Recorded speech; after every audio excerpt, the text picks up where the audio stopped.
Hello बच्चों, उम्मीद है आप काफी अच्छे होंगे। और आज हम लोग डिस्कशन करेंगे आपको सपोर्ट करने के लिए mechanical properties of fluids detailed one shot. जी हाँ, हर कॉन्सेप्ट को मैं सुपर इजी लैंग्वेज में आपके लिए एक्सप्लेन करने वाला हूं।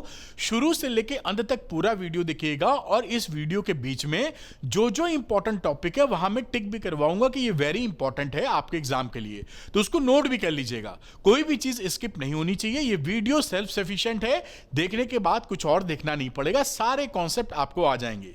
चलिए वीडियो को शुरू कर लेते हैं। और हाँ, अगर आपको अरविंद सर की ये मेहनत पसंद आए तो अरविंद एकेडमी चैनल को सब्सक्राइब करना बिल्कुल मत भूलिएगा। शुरू कर लेते हैं। तो ये रहा mechanical properties of fluids detailed one shot है। जैसा आप देख रहे हैं, सभी कॉन्सेप्ट पढ़ेंगे हम लोग, डेरिवेशंस एंड न्यूमेरिकल्स करने वाले हैं, सब कुछ एक साथ। और कई बच्चों को रहता है कि सर जो आप पढ़ा रहे हैं उसका फ्री पीडीएफ भी उनको मिल जाए तो बड़ी अच्छी बात है। तो कोई दिक्कत नहीं, मिल जाएगा। आप अरविंद एकेडमी ऐप को डाउनलोड कर लीजिए, लिंक मिलेगा डिस्क्रिप्शन में। डाउनलोड करने के बाद देखिए स्टोर सेक्शन में आइएगा, उसके वहां पर एक कोर्स दिखेगा आपको, class 11th free PDF notes. ये देखिए इसका थंबनेल भी लगाया है।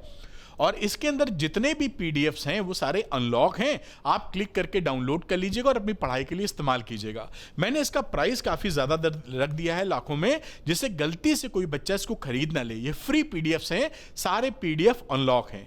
आपको गाइड करने के लिए अरविंद एकेडमी टेलीग्राम चैनल भी है, इसका लिंक भी डिस्क्रिप्शन में है, क्लिक करके ज्वाइन कर लीजिए, जहां मैं आपको गाइडेंस देता रहूंगा। जैसे जो मेहनत आप करें हाईली प्रोडक्टिव हो।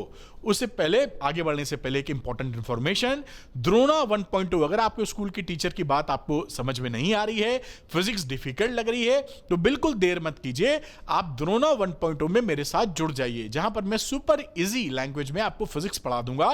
न्यूमेरिकल्स, डेरिवेशन सब आपके बनने लगेंगे। तो द्रोणा 1.0 को आप ज्वाइन कर सकते हैं। दूसरा जो क्वेश्चंस के ऊपर फोकस करता है कोर्स, वो है 11th एनसीईआरटी निश्चय। अगर आप एनसीईआरटी के सवाल लगाना चाहते हैं तो ये वीडियो कोर्स है बेटा। इसके अंदर एनसीईआरटी एक्सरसाइज के सारे सवालों का वीडियो सॉल्यूशन है, सुपर इजी लैंग्वेज में, डिटेल्ड, और एनसीईआरटी एग्जाम्पल्स के भी सभी वीडियोस हैं।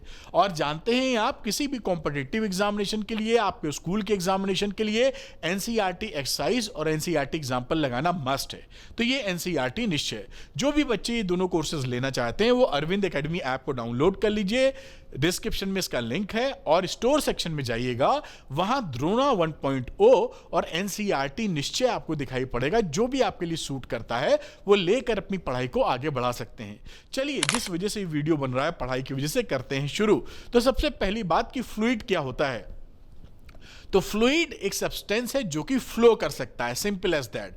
फ्लूइड फ्लो कर सकता है, तो उस हिसाब से जो गैसेस हैं और जो लिक्विड्स हैं, दोनों ही फ्लूइड की श्रेणी में आते हैं, gases and liquid both.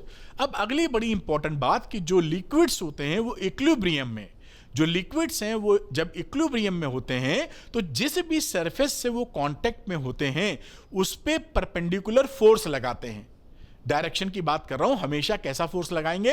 Perpendicular. जैसे ये मान लीजिए कंटेनर में आपने पानी भर दिया है, तो यहां पर ये टच कर रहा है तो नीचे परपेंडिकुलर फोर्स लगा रहा है, साइड में टच कर दिया है तो साइड में परपेंडिकुलर फोर्स लगा रहा है। ये देखिए सरफेस के परपेंडिकुलर, और इस साइड में इसकी साइड के परपेंडिकुलर फोर्स लगा रहा है। कहने का मतलब लिक्विड जिस भी चीज से टच में आते हैं उस पे परपेंडिकुलर फोर्स लगाते हैं। अब इसी पॉइंट का ये डेरिवेशन हम कर रहे हैं कि आखिर ये कैसे हम कह सकते हैं कि जो लिक्विड है वो परपेंडिकुलर डायरेक्शन में फोर्स लगाते हैं। तो ये एक इसका डेरिवेशन है बेटा, liquid in equilibrium exerts perpendicular force.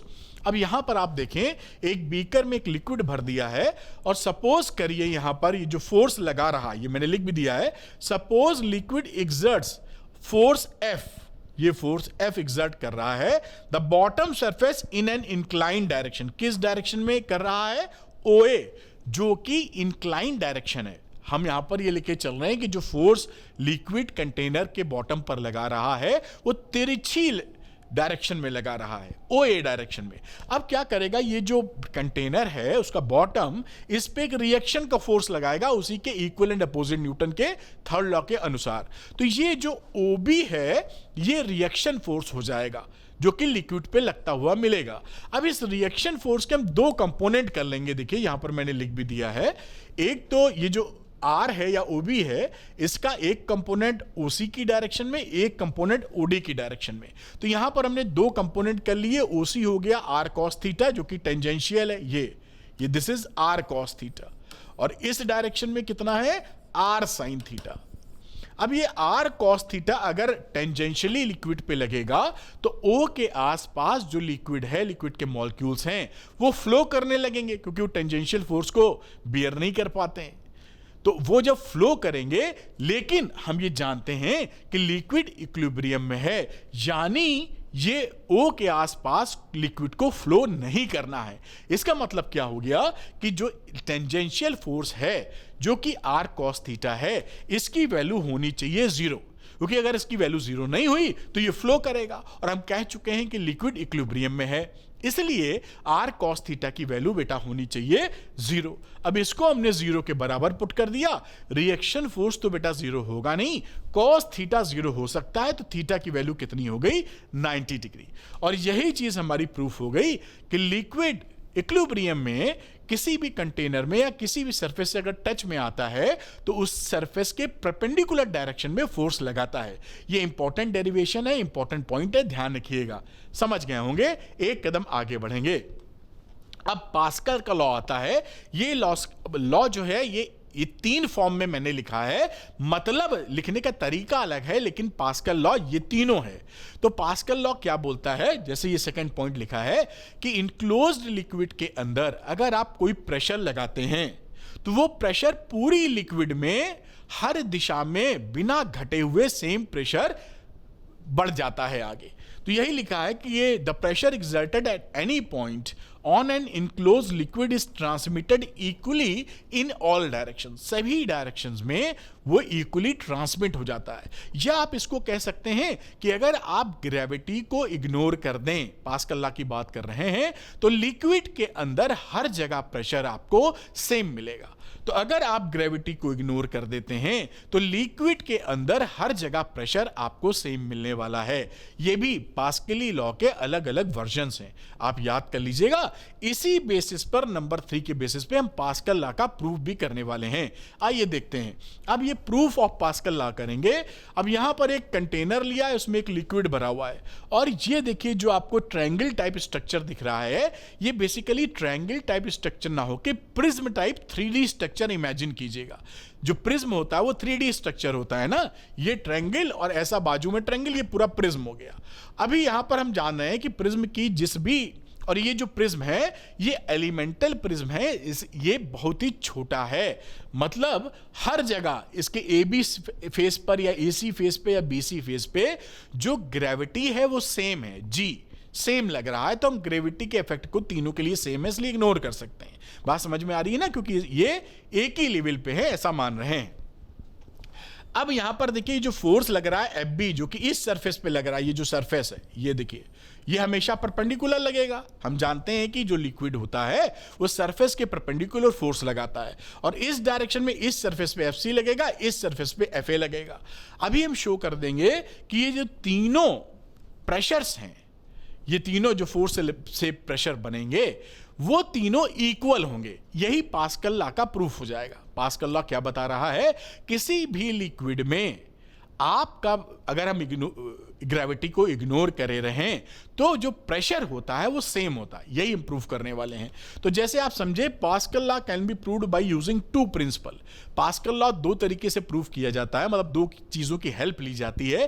पहली चीज क्या है कि लिक्विड जिसकी सरफेस पे आता है या जिस सरफेस से कांटेक्ट में होता है उसके परपेंडिकुलर डायरेक्शन में फोर्स लगाता है, ये हम सीख चुके हैं, यही लिखा है। और दूसरी बात, Newton's first law of motion के इस्तेमाल से हम इसको प्रूफ कर देंगे पास्कल लॉ को। चलिए बात को समझते हैं। यहां पर देखिए शोन इन द फिगर, यहां पर एक फिगर दिखाया गया है जहां पे स्मॉल एलिमेंट लिया गया है ABCDEF।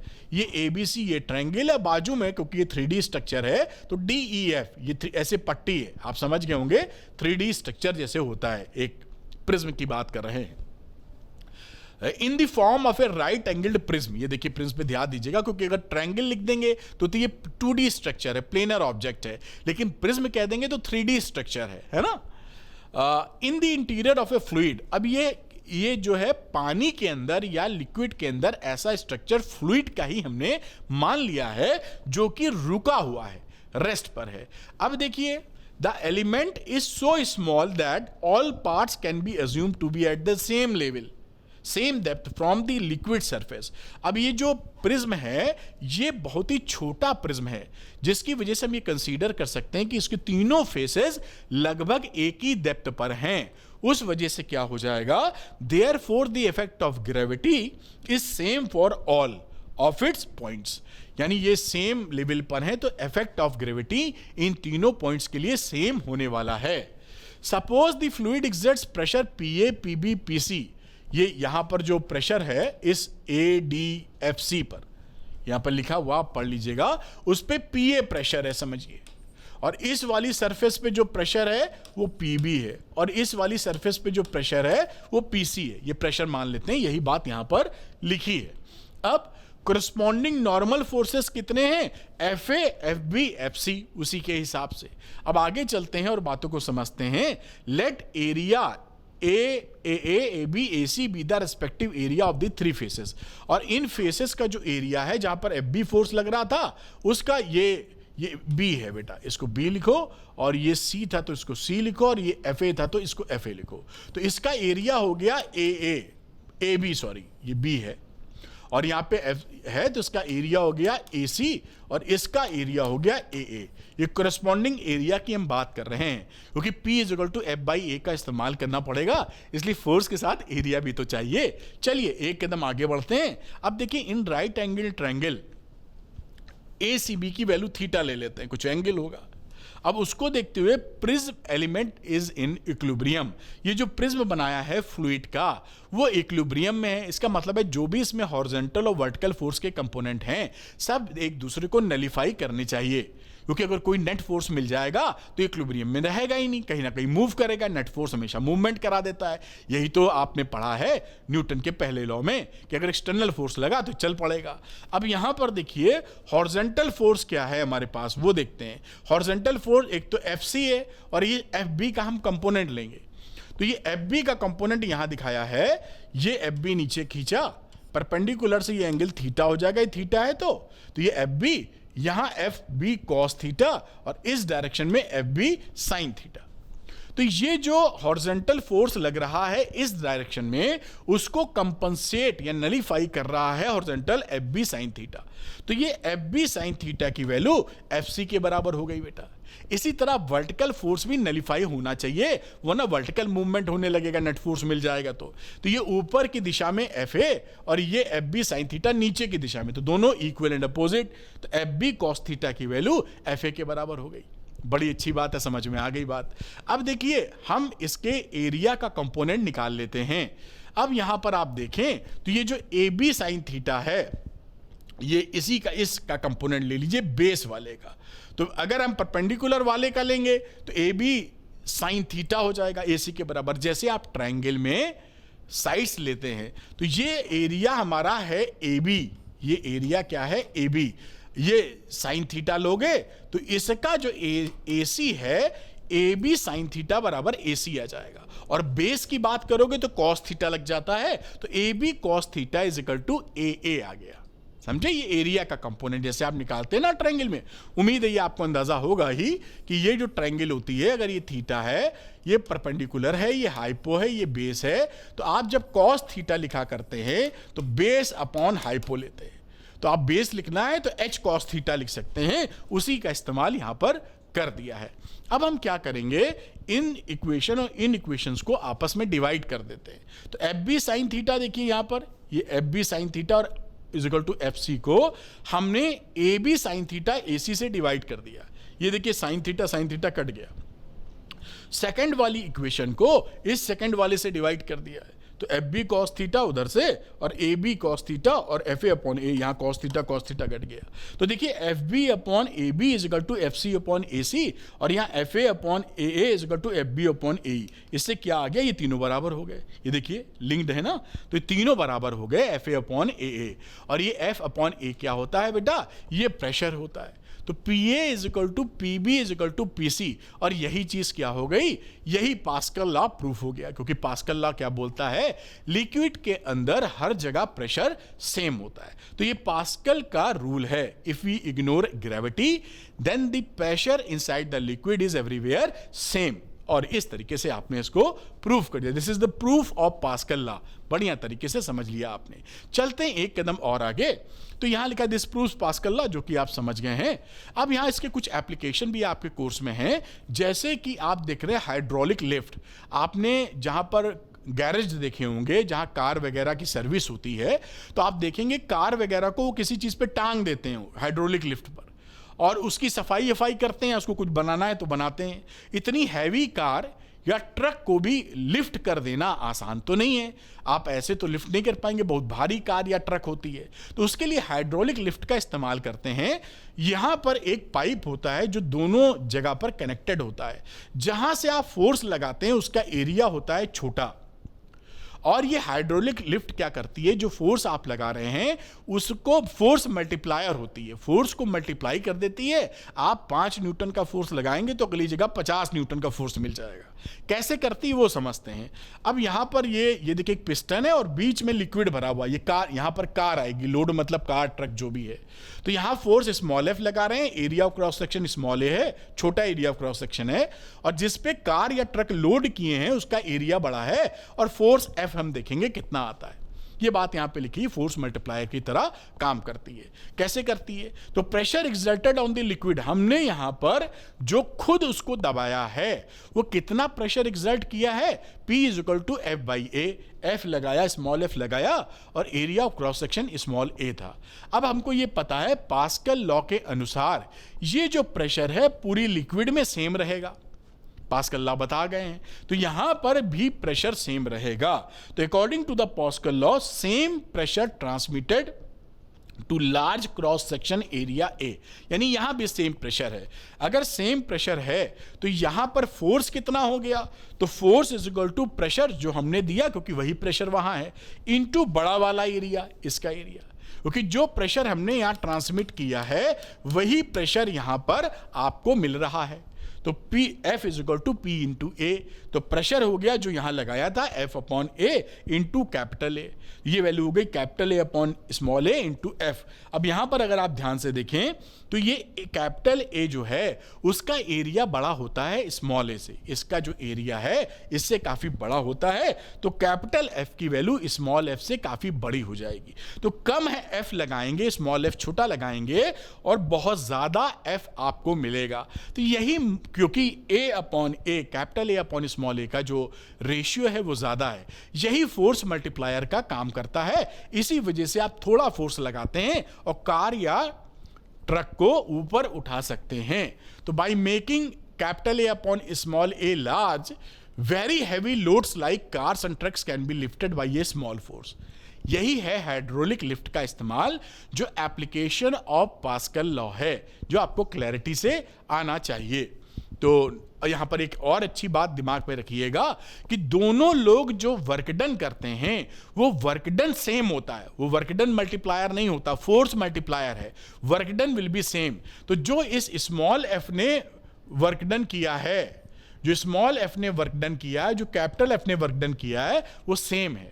तो देखिए यहां कम फोर्स था तो ये ज्यादा डेप्थ जाएगा, और ये ज्यादा फोर्स है तो ये कम हाइट चढ़ेगा, क्योंकि फोर्स इनटू डिस्प्लेसमेंट होता है वर्क डन। यही बात यहां लिखी है कि P1 move down by a larger distance. ये जो है पिस्टन P1 है, ये ज्यादा डाउन जाएगा क्योंकि F into distance is equal to work done. तो वर्क डन सेम रखने के लिए ये डिस्टेंस ज्यादा होगा, ये कम ऊपर जाएगा, ये ज्यादा ऊपर जाएगा, ये कहानी बनेगी जो मैंने समझा दी। कुछ मिलाकर वर्क दोनों का सेम होगा, लेकिन फोर्स नहीं सेम होगा, कम फोर्स लगाकर ज्यादा फोर्स निकाल पाएंगे, इसे ही बोलते हैं फोर्स मल्टीप्लायर। और यही हो गई हाइड्रोलिक लिफ्ट की कहानी, जो कि एप्लीकेशन ऑफ पास्कल लॉ है। अब अगली बात करते हैं एप्लीकेशन ऑफ पास्कल लॉ में हाइड्रोलिक ब्रेक्स। जो ब्रेक लगाते हैं हम लोग आजकल, हाइड्रोलिक ब्रेक तो स्कूटी में भी आने लगे हैं, मोटरसाइकिल में भी, लेकिन ट्रक बस इन सब में बहुत तगड़ा लगे करते थे। हाइड्रोलिक ब्रेक का फ़ायदा भी हम आपको बताएंगे, लेकिन कैसे काम करता है जल्दी से बताते हैं। ये देखिए ड्राइवर साहब जहाँ से ब्रेक लगाएंगे वो पैडल है, जो मान लीजिए बस है तो बस के अंदर पैडल बना, या कार है तो कार के अंदर पैडल बना हुआ है। यहाँ एक ये पिस्टन मास्टर सिलेंडर से ये कनेक्टेड होता है, और इस सिलेंडर जो मास्टर सिलेंडर है उसमें एक लिक्विड भरा होता है, उसका एक हिस्सा दूसरा व्हील सिलेंडर से कनेक्टेड होता है। ये पिस्टन दिख रहा है आपको, ये पिस्टन होगा जिसका एरिया ऑफ क्रॉस सेक्शन ज्यादा होता है, और ये व्हील सिलेंडर होता है, और ये ब्रेक शू से कनेक्टेड होता है। अगर व्हील सिलेंडर इसको पुश करेगा तो ब्रेक शू आपने में चिपक जाएंगे और आपका पहिया रुक जाएगा। यही काम यहां पे करना है। अब देखिए क्या होता है, tube T containing brake oil, इसके अंदर क्या है, ब्रेक ऑयल भरा हुआ है। अब P है मास्टर सिलेंडर का P, और P1 P2 है व्हील सिलेंडर। ये जो P1 ये P मास्टर सिलेंडर, प्रेशर की बात कर रहे हैं। ब्रेक शूज क्या है, S1 S2, जैसे देखिए क्योंकि वो चिपकते हैं तभी आपको रिम में चिपकेंगे तो रुक जाएगा। AMC जो एरिया है मास्टर सिलेंडर का, ये देखिए स्मॉल लेटर में लिखा है, मतलब छोटा है, और एरिया ऑफ व्हील सिलेंडर ये एरिया बड़ा रखते हैं, इसी से हमें ज्यादा फोर्स मिलता है। अब देखिए क्या है, PWC pressure on the wheel cylinder, ये व्हील सिलेंडर जो है इस पे प्रेशर है, और PMC क्या है, pressure on master cylinder. Pascal law के अनुसार दोनों प्रेशर सेम होंगे, जितना प्रेशर आप लगाओगे उतना प्रेशर यहां मिलेगा। अब प्रेशर PWC लिख लेते हैं, pressure on wheel cylinder FWC upon AWC wheel cylinder, और मास्टर सिलेंडर का PMC अपॉन AMC, ये मास्टर सिलेंडर ये है ना। अब इन दोनों का प्रेशर होगा सेम पास्कल लॉ के अनुसार, तो प्रेशर सेम होगा तो हमने इन दोनों वैल्यूज को बराबर रख दिया, FMC upon AMC, FWC upon AWC। FWC क्या मिला, AWC upon AMC into FMC। अब ये रेशियो देखिए बड़ा है, ये तो पहले ही जैसा पहले कॉन्सेप्ट था हाइड्रोलिक लिफ्ट का वही है। अब कैपिटल A स्मॉल a से बड़ा है तो ये फोर्स मल्टीप्लायर आपको मिल गया। तो आप ड्राइवर साहब ने कम फोर्स लगाया, और जो व्हील सिलेंडर में है वो फोर्स ज्यादा तगड़ा लगा, जिससे जो ब्रेक शू हैं वो कस के प्रेस हुए और तुरंत आपका व्हील चक्का जाम हो गया या ब्रेक लग गई। अब ये जो है ये AWC upon AMC is large, so small FMC can generate large force. अब यहां पर इसके फायदे क्या होते हैं, एडवांटेज ऑफ हाइड्रोलिक ब्रेक के फायदा क्या होता है कि जब भी ये ब्रेक लगाते हैं ड्राइवर साहब, तो 4 पहिए की अगर गाड़ी है तो चारों पहिए पर सेम फोर्स लगता है। इसलिए क्या फायदा होता है, स्किडिंग होने से बच जाता है। जैसे स्कूटी वगैरह हम लोग चलाते हैं, मान लीजिए अगला ब्रेक मार दिया, पीछे को ब्रेक नहीं मारा, और थोड़ा सा गीला सरफेस है तो स्किड कर जाती है गाड़ी, फिसल जाती है, गिर जाती है, खिसक जाती है। लेकिन अगर आपका दोनों पर फोर्स एक साथ लगे, दोनों पहियों पर ब्रेक, तो स्किडिंग के चांस काफी कम हो जाएंगे। दूसरी बात हम लोग करते हैं कि small force applied to a pedal, यानी कि यहां पर स्मॉल फोर्स लगा के बहुत तगड़ा फोर्स आपके व्हील पे लगता है, जिससे कि बहुत अच्छा ब्रेक लगता है और ड्राइवर साहब इसको कंट्रोल कर सकते हैं बढ़िया। तो ये हाइड्रोलिक ब्रेक्स की कहानी है जो कि कोर्स में है, ये पास्कल लॉ का ही एप्लीकेशन है बेटा। आगे चलते हैं। अब अगली बात हम देखेंगे, pressure exerted by a liquid column. अभी पास्कल लॉ में क्या था कि हम इग्नोर कर रहे थे ग्रेविटी को, अब हम ग्रेविटी को कंसीडर में लेंगे। अगर हम ग्रेविटी को कंसीडर में लेते हैं तो जितना कॉलम के अंदर हम जाते जाएंगे, हाइट कह लीजिए या डेप्थ कह लीजिए, उतना ज्यादा आपको यहां से देखिए, अगर जितनी इतनी हाइट पकड़ी है तो यहां प्रेशर कितना मिलेगा, H rho g के बराबर। अभी हम दिखाएंगे भी कि अगर ग्रेविटी इग्नोर कर दीजिए तो पास्कल लॉ कैसे प्रूव होता है। तो आप समझ गए, एक कंटेनर में अगर H हाइट का लिक्विड भरा हुआ है तो इसके बॉटम पे जो वो प्रेशर लगाएगा वो H rho g के बराबर लगाएगा। H है height of the column of the fluid, rho है density of fluid, small g acceleration due to gravity, जो कि आप पहचानते हैं। अब यहां पर देखिए एक सिलेंडर सा मैंने ले लिया, ये फ्लूइड का ही सिलेंडर ले लीजिए। यहां पर P1 और P2 के बीच का प्रेशर डिफरेंस अगर आप निकालें तो P2 माइनस P1 क्या होगा, H rho g, क्योंकि जो प्रेशर यहां है उससे P2 पर उतना ज्यादा प्रेशर होगा P2 पर, क्योंकि इसकी डेप्थ आपकी कह लीजिए या हाइट इतनी और बढ़ी हुई है। तो P2 minus P1 is equal to H rho g. यहां पर देखिए इफ यू शिफ्ट पॉइंट 1, ये जो पॉइंट 1 था, अगर हम यहां सरफेस पे ले आए तो क्या होगा, टू द लिक्विड सरफेस, तब P1 की वैल्यू PA हो जाएगी। PA का मतलब है एटमॉस्फेरिक प्रेशर, यहां तो खुला आसमान है तो एटमॉस्फेरिक प्रेशर। तो अगर हम P1 पॉइंट को सरफेस पे ले आए, ओपन सरफेस पे, तो वहां एटमॉस्फेरिक प्रेशर मिलेगा। उस समय P1 की जगह PA रख दीजिए, तो P2 माइनस PA की वैल्यू हो गई H रो जी, या P2 की वैल्यू हो गई PA plus H rho g. ये जो P2 है PA प्लस H रो जी, इसको आप, ये क्या है कि भाई liquid pressure same at all horizontal points. Same depth पे एक तो बात हो गई कि लिक्विड प्रेशर सेम रहेगा, सेम लेवल। अगर एक लेवल सेम ले लेंगे तो उस लेवल पर, यानी इस लेवल पर जितना प्रेशर है उतना सेम रहेगा। दूसरा, इस P2 को हम बोलते हैं एब्सोल्यूट प्रेशर। तो ये ध्यान रखिएगा, एब्सोल्यूट प्रेशर क्या है, H रो जी जो लग रहा वो तो है ही, साथ में एटमॉस्फेरिक प्रेशर यानी टोटल प्रेशर, एब्सोल्यूट प्रेशर, तो PA प्लस H रो जी। दूसरा एक वर्ड आता है गॉज प्रेशर। तो गॉज प्रेशर यहां ध्यान रखिएगा, गॉज प्रेशर क्या होता है, P2 माइनस एटमॉस्फेरिक प्रेशर, जो केवल H रो जी के बराबर है। तो गॉज प्रेशर एट पॉइंट 2, इस पॉइंट पर गॉज प्रेशर कितना है, केवल H रो जी। एटमॉस्फेरिक प्रेशर उसमें से कंसीडर नहीं करेंगे, निकाल देंगे आप। Pressure does not depend on the cross sectional area A। ये भी आप ध्यान रखिए, यहां पर कैपिटल A कहीं नहीं आया है, यानी जो क्रॉस सेक्शनल एरिया है उससे प्रेशर का कोई, लिक्विड के प्रेशर का कोई लेना देना नहीं है। तो यहां कई पॉइंट्स हमने सीखे जो आपको दिमाग में रखने हैं बेटा। अब यहां पर effect of gravity on pascal law. तो यहां पर हमारा जो, देखिए अब जो हमने यहां पर इफेक्ट ऑफ ग्रेविटी निकाली थी, उसमें स्मॉल जी की वैल्यू अगर हम 0 पुट कर दें, यानी इग्नोर कर दें ग्रेविटी के इफेक्ट को, तो पास्कल लॉ प्रूफ हो जाएगा, है ना। जो पास्कल लॉ कहता था ना कि पूरी लिक्विड में प्रेशर हर जगह सेम रहता है। तो we have derived the formula P2 minus P1 equal to H rho g. अब यहां पर if we neglect the gravity, अगर हम स्मॉल जी को नेग्लेक्ट कर दें, यानी उसकी वैल्यू 0 पुट कर दें, तो क्या हो जाएगा, P2 minus P1 equal to H rho into 0, यानी P2 minus P1 is equal to 0, यानी P2 is equal to P1। और P2 is equal to P1 का मतलब क्या है कि किसी भी लिक्विड फ्लूइड में कहीं भी चले जाओ प्रेशर सेम मिलेगा। क्या कर रहे हैं, ग्रेविटी इग्नोर करने के बाद ये बात हम कह पा रहे हैं, that is the P at all points inside the liquid is same in the absence of gravity.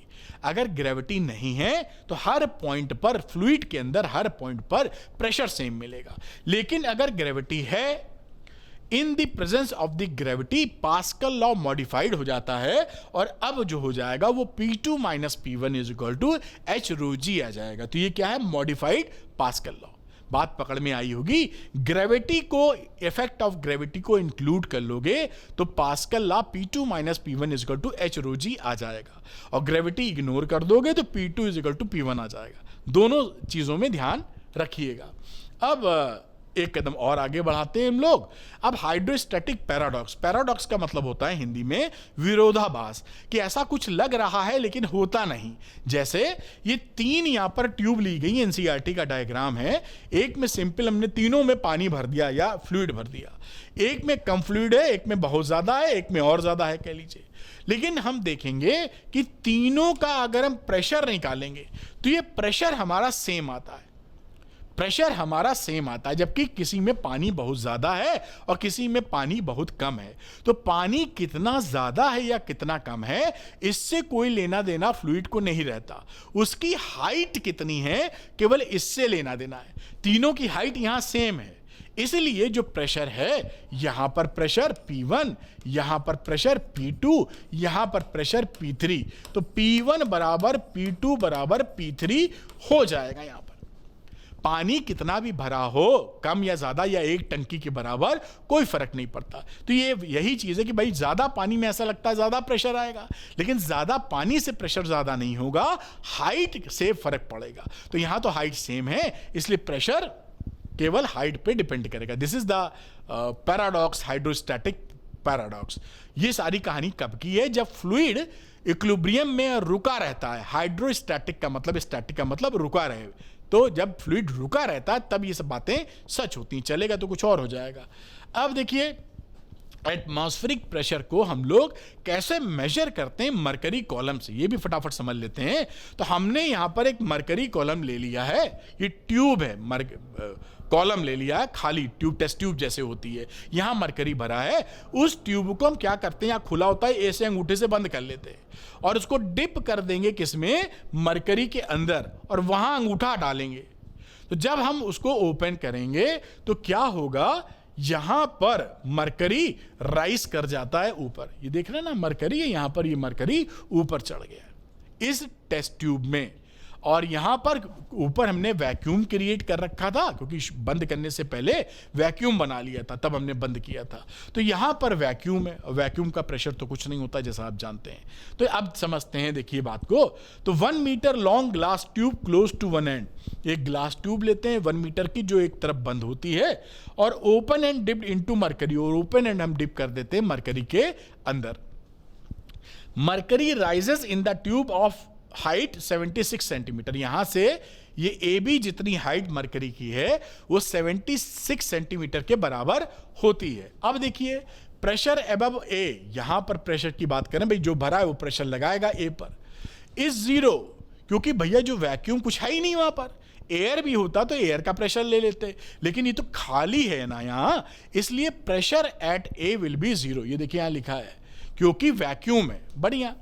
अब B and C points are on the same horizontal level, ये देखिए जो B पॉइंट है और ये जो C पॉइंट है ये सेम हॉरिजॉन्टल लेवल पे है, इसलिए प्रेशर इन दोनों जगह सेम होगा। आपने देखा था कि सेम लेवल पर प्रेशर लिक्विड के अंदर या फ्लूइड के अंदर सेम होता है। तो PB बराबर PC, क्योंकि दोनों का लेवल सेम है। अब प्रेशर एट सी, हम सी की बात करें तो वहां तो भैया एटमॉस्फेरिक प्रेशर है, वो तो आसमान के टच में है, तो ये एटमॉस्फेरिक प्रेशर हो गया। अब PC बराबर PA, अब इसी जगह क्या हुआ कि भाई PC PA के बराबर, ये जो PC है वो PA के बराबर है। अब PB की बात करते हैं, तो PB कितना होगा, PA जो प्रेशर है प्लस ये जो हाइट है, ये जो प्रेशर दे रहा है HROG, तो PA प्लस HROG, और PA है 0, हमने देखा था PA 0 है, तो ये PA 0 पुट कर दोगे तो PB की वैल्यू कितनी आ गई, HROG। अब यहां से आप देखें 1 2 3, ये 1 नंबर 2 नंबर 3 नंबर को मिलाओगे तो जो PB की वैल्यू, ये PA की वैल्यू है यहां से, क्योंकि PA बराबर PC और PC बराबर PB, तो PA बराबर PB और इसकी वैल्यू हो गई HROG। तो this is the atmospheric pressure PA। अब जो PA है, अब उसमें ये वैल्यू फीड कर देते हैं। हाइट कितनी थी मरकरी कॉलम की, 76 सेंटीमीटर, मीटर में 0.7, 76 सेंटीमीटर तो मीटर में 0.76, ये डेंसिटी ऑफ द मरकरी हो गया। और स्मॉल g की वैल्यू रख दी हमने, इसको कैलकुलेट किया, ये वैल्यू आ गई 1.013 इंटू 10 की power 5 pascal. This is the atmospheric pressure. तो इस तरीके से एटमॉस्फेरिक प्रेशर मरकरी से निकाला जाता है, जो आपको निकालना आना चाहिए। इस पे सवाल भी आते हैं और आपको क्लैरिटी पता होनी चाहिए, ये इंपॉर्टेंट है। और पीछे जो हमने पास्कल लॉ पढ़ा था वो भी बहुत ज्यादा इंपॉर्टेंट है। आगे बढ़ते हैं बेटा। अब आ जाता है अगला, विस्कोसिटी। अब विस्कोसिटी क्या होती है कि जब कहीं पे मान लीजिए पानी फ्लो कर रहा है, किसी नदी में पानी फ्लो कर रहा है, तो नदी या किसी ट्यूब में फ्लो कर रहा है, तो जो टॉप लेवल होती है, surface open to the atmosphere, उसका स्पीड या वेलोसिटी सबसे ज्यादा होता है। और जैसे जैसे हम बॉटम की तरफ चले जाते हैं, हम देखते हैं स्पीड या वेलोसिटी ऑफ द लेयर वो घटती चली जाती है। तो क्या होता है, पहली वाली जो लेयर है वो तेजी से आगे जा रही होती है, और दूसरी वाली जो रुकी हुई लेयर है उसको खींचती है कि चलो मेरे साथ, और दूसरी वाली लेयर पहली को रोकती है, क्योंकि वो चलना नहीं चाह रही, इनर्शिया है, वो रुकी है तो वो रोकती है। तो इस वजह से इन दोनों में लेयर्स में फ्रिक्शन फोर्स जैसी बात उत्पन्न होती है, और यही जो फ्रिक्शन फोर्स है वो होता है विस्कस ड्रैग।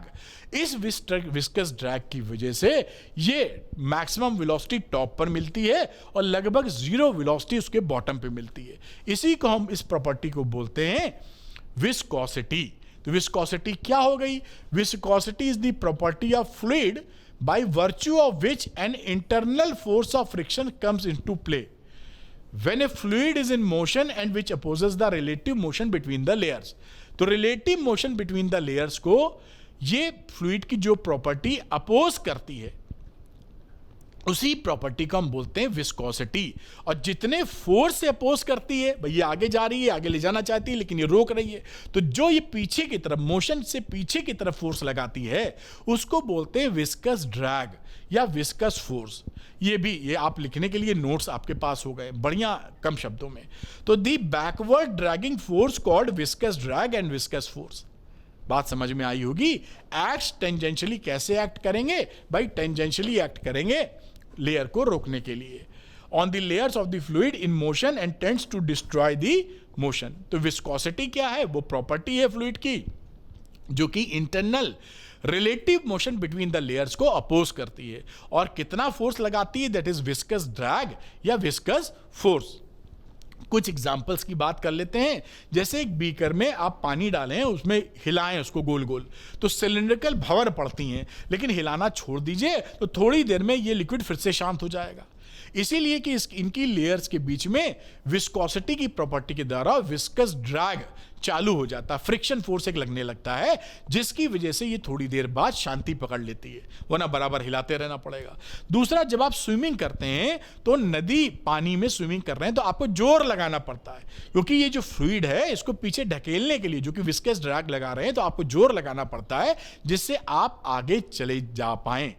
क्योंकि ये विस्कोसिटी की वजह से विस्कस ड्रैग उत्पन्न होता, आप पीछे ढकेलते वो पीछे जाना नहीं चाहता, तो आपको जोर लगाना पड़ता है। तो this is the some example of viscosity. अब विस्कोसिटी का कोफिशिएंट ऑफ विस्कोसिटी निकालेंगे, जिसे ईटा के नाम से भी जानते हैं। पहले एक समरी देख लेते हैं, जो विस्कस ड्रैग है वो कितना लगता है। तो विस्कस ड्रैग की वैल्यू हो जाती है एफ, विस्कस ड्रैग है, viscous force is equal to minus eta A dv by d x. तो यहां पर ये जो फॉर्मूला, इसके मीनिंग क्या, ये भी मैं लिखता हूं, इसको डिराइव भी कर लेंगे हम लोग। एफ है फोर्स ऑफ विस्कोसिटी, कितना फोर्स विस्कस ड्रैग पीछे लग रहा है मोशन के। दूसरा, ईटा होता है कोफिशिएंट ऑफ विस्कोसिटी। ईटा क्या है? Coefficient of viscosity. ए है area of layers in contact, ये जो दो लेयर्स आपस में कांटेक्ट है उनका कितना एरिया कांटेक्ट में है। और डीवी बाई डी एक्स होता है velocity gradient between two layers, इन दो लेयरों के बीच में जितना वेलोसिटी का फर्क है। ये देखिए v वेलोसिटी पर है, ये v प्लस डी, और इन दोनों के बीच का डिस्टेंस है dx। तो dv अपॉन dx, दोनों के बीच का वेलोसिटी का डिफरेंस अपॉन डिस्टेंस, इसको हम बोलते हैं वेलोसिटी ग्रेडियंट। और ये जो माइनस साइन है क्या रिप्रेजेंट करता है कि जो विस्कस ड्रैग है, जिस दिशा में मोशन हो रहा है, जिस दिशा में ये लेयर चल रही है, उसकी अपोजिट डायरेक्शन में फोर्स लग रहा है।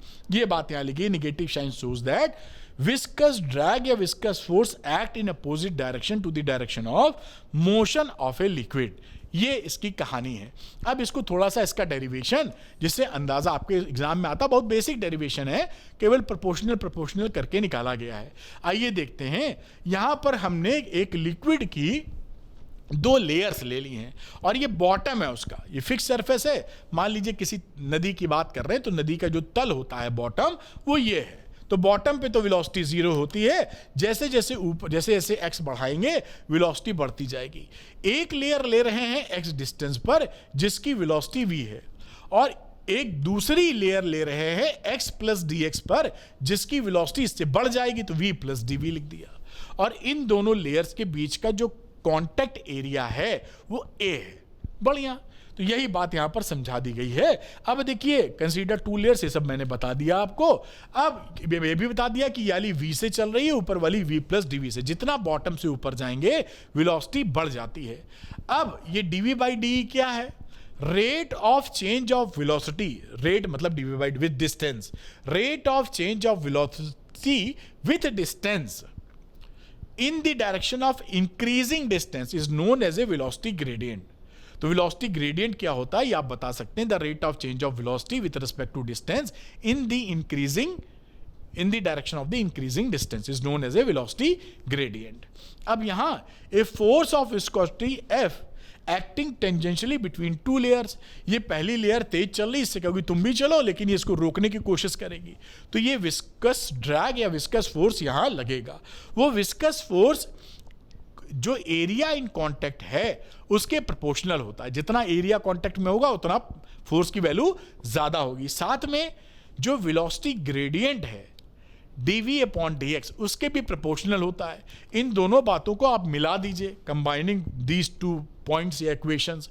F is proportional to a dv upon dx, और यहां पर एक प्रोपोर्शनलिटी कांस्टेंट आ जाता है ईटा, तो F is equal to minus eta a dv by dx, और यही हमें प्रूफ करना था। बाकी ये माइनस साइन क्या बताता है हम आपको बता ही चुके हैं। जिस डायरेक्शन में मोशन है उसकी अपोजिट डायरेक्शन में फोर्स लग रहा है, ये माइनस साइन बता रहा है। अब अगली बात करते हैं, इस ईटा को कोफिशिएंट ऑफ विस्कोसिटी को डिफाइन कर लेते हैं। तो यहां पर देखिए, अगर हम इसकी वैल्यू कर दें 1 और इस पूले की वैल्यू भी कर दें 1, तो जो विस्कस ड्रैग है वही कोफिशिएंट ऑफ विस्कोसिटी के न्यूमेरिकल इक्वल हो जाएगा। यही डेफिनेशन में लिखा गया है कि जो लेयर्स आपस में इन कांटेक्ट में हैं उनका जो एरिया अगर हम यूनिटी ले लें और वेलोसिटी ग्रेडियंट को 1 कर दें, तो जो विस्कस फोर्स लगेगा वही कोफिशिएंट ऑफ विस्कोसिटी के बराबर है। इसके अंदर लिखा है, आप इसको पढ़ सकते हैं शांति से, है ना। और यहां ये डिनोट किया जाता है ईटा से, जैसा आप यहां पर देख भी चुके हैं। It depends on the nature of liquid and gives A measure of viscosity. ये नेचर ऑफ लिक्विड पे डिपेंड करता है, अलग अलग, पानी के लिए अलग, ग्लिसरीन के लिए अलग, ऑयल के लिए अलग।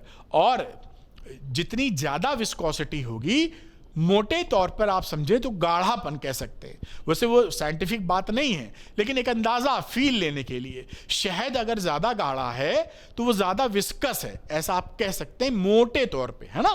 तो जो कोफिशिएंट ऑफ विस्कोसिटी ईटा होता है वो ज्यादा विस्कस अगर फ्लूइड है तो ईटा की वैल्यू ज्यादा विस्कस ज्यादा होगी। मतलब अब इसकी जो यूनिट होती है SI यूनिट ईटा की, वो डिकम्पोज या पॉइसली होती है SI सिस्टम के अंदर, और CGS सिस्टम के अंदर बात करें तो पॉइज होती है। तो ये यूनिट भी याद रखिए, MCQ में ही ना पूछ लें।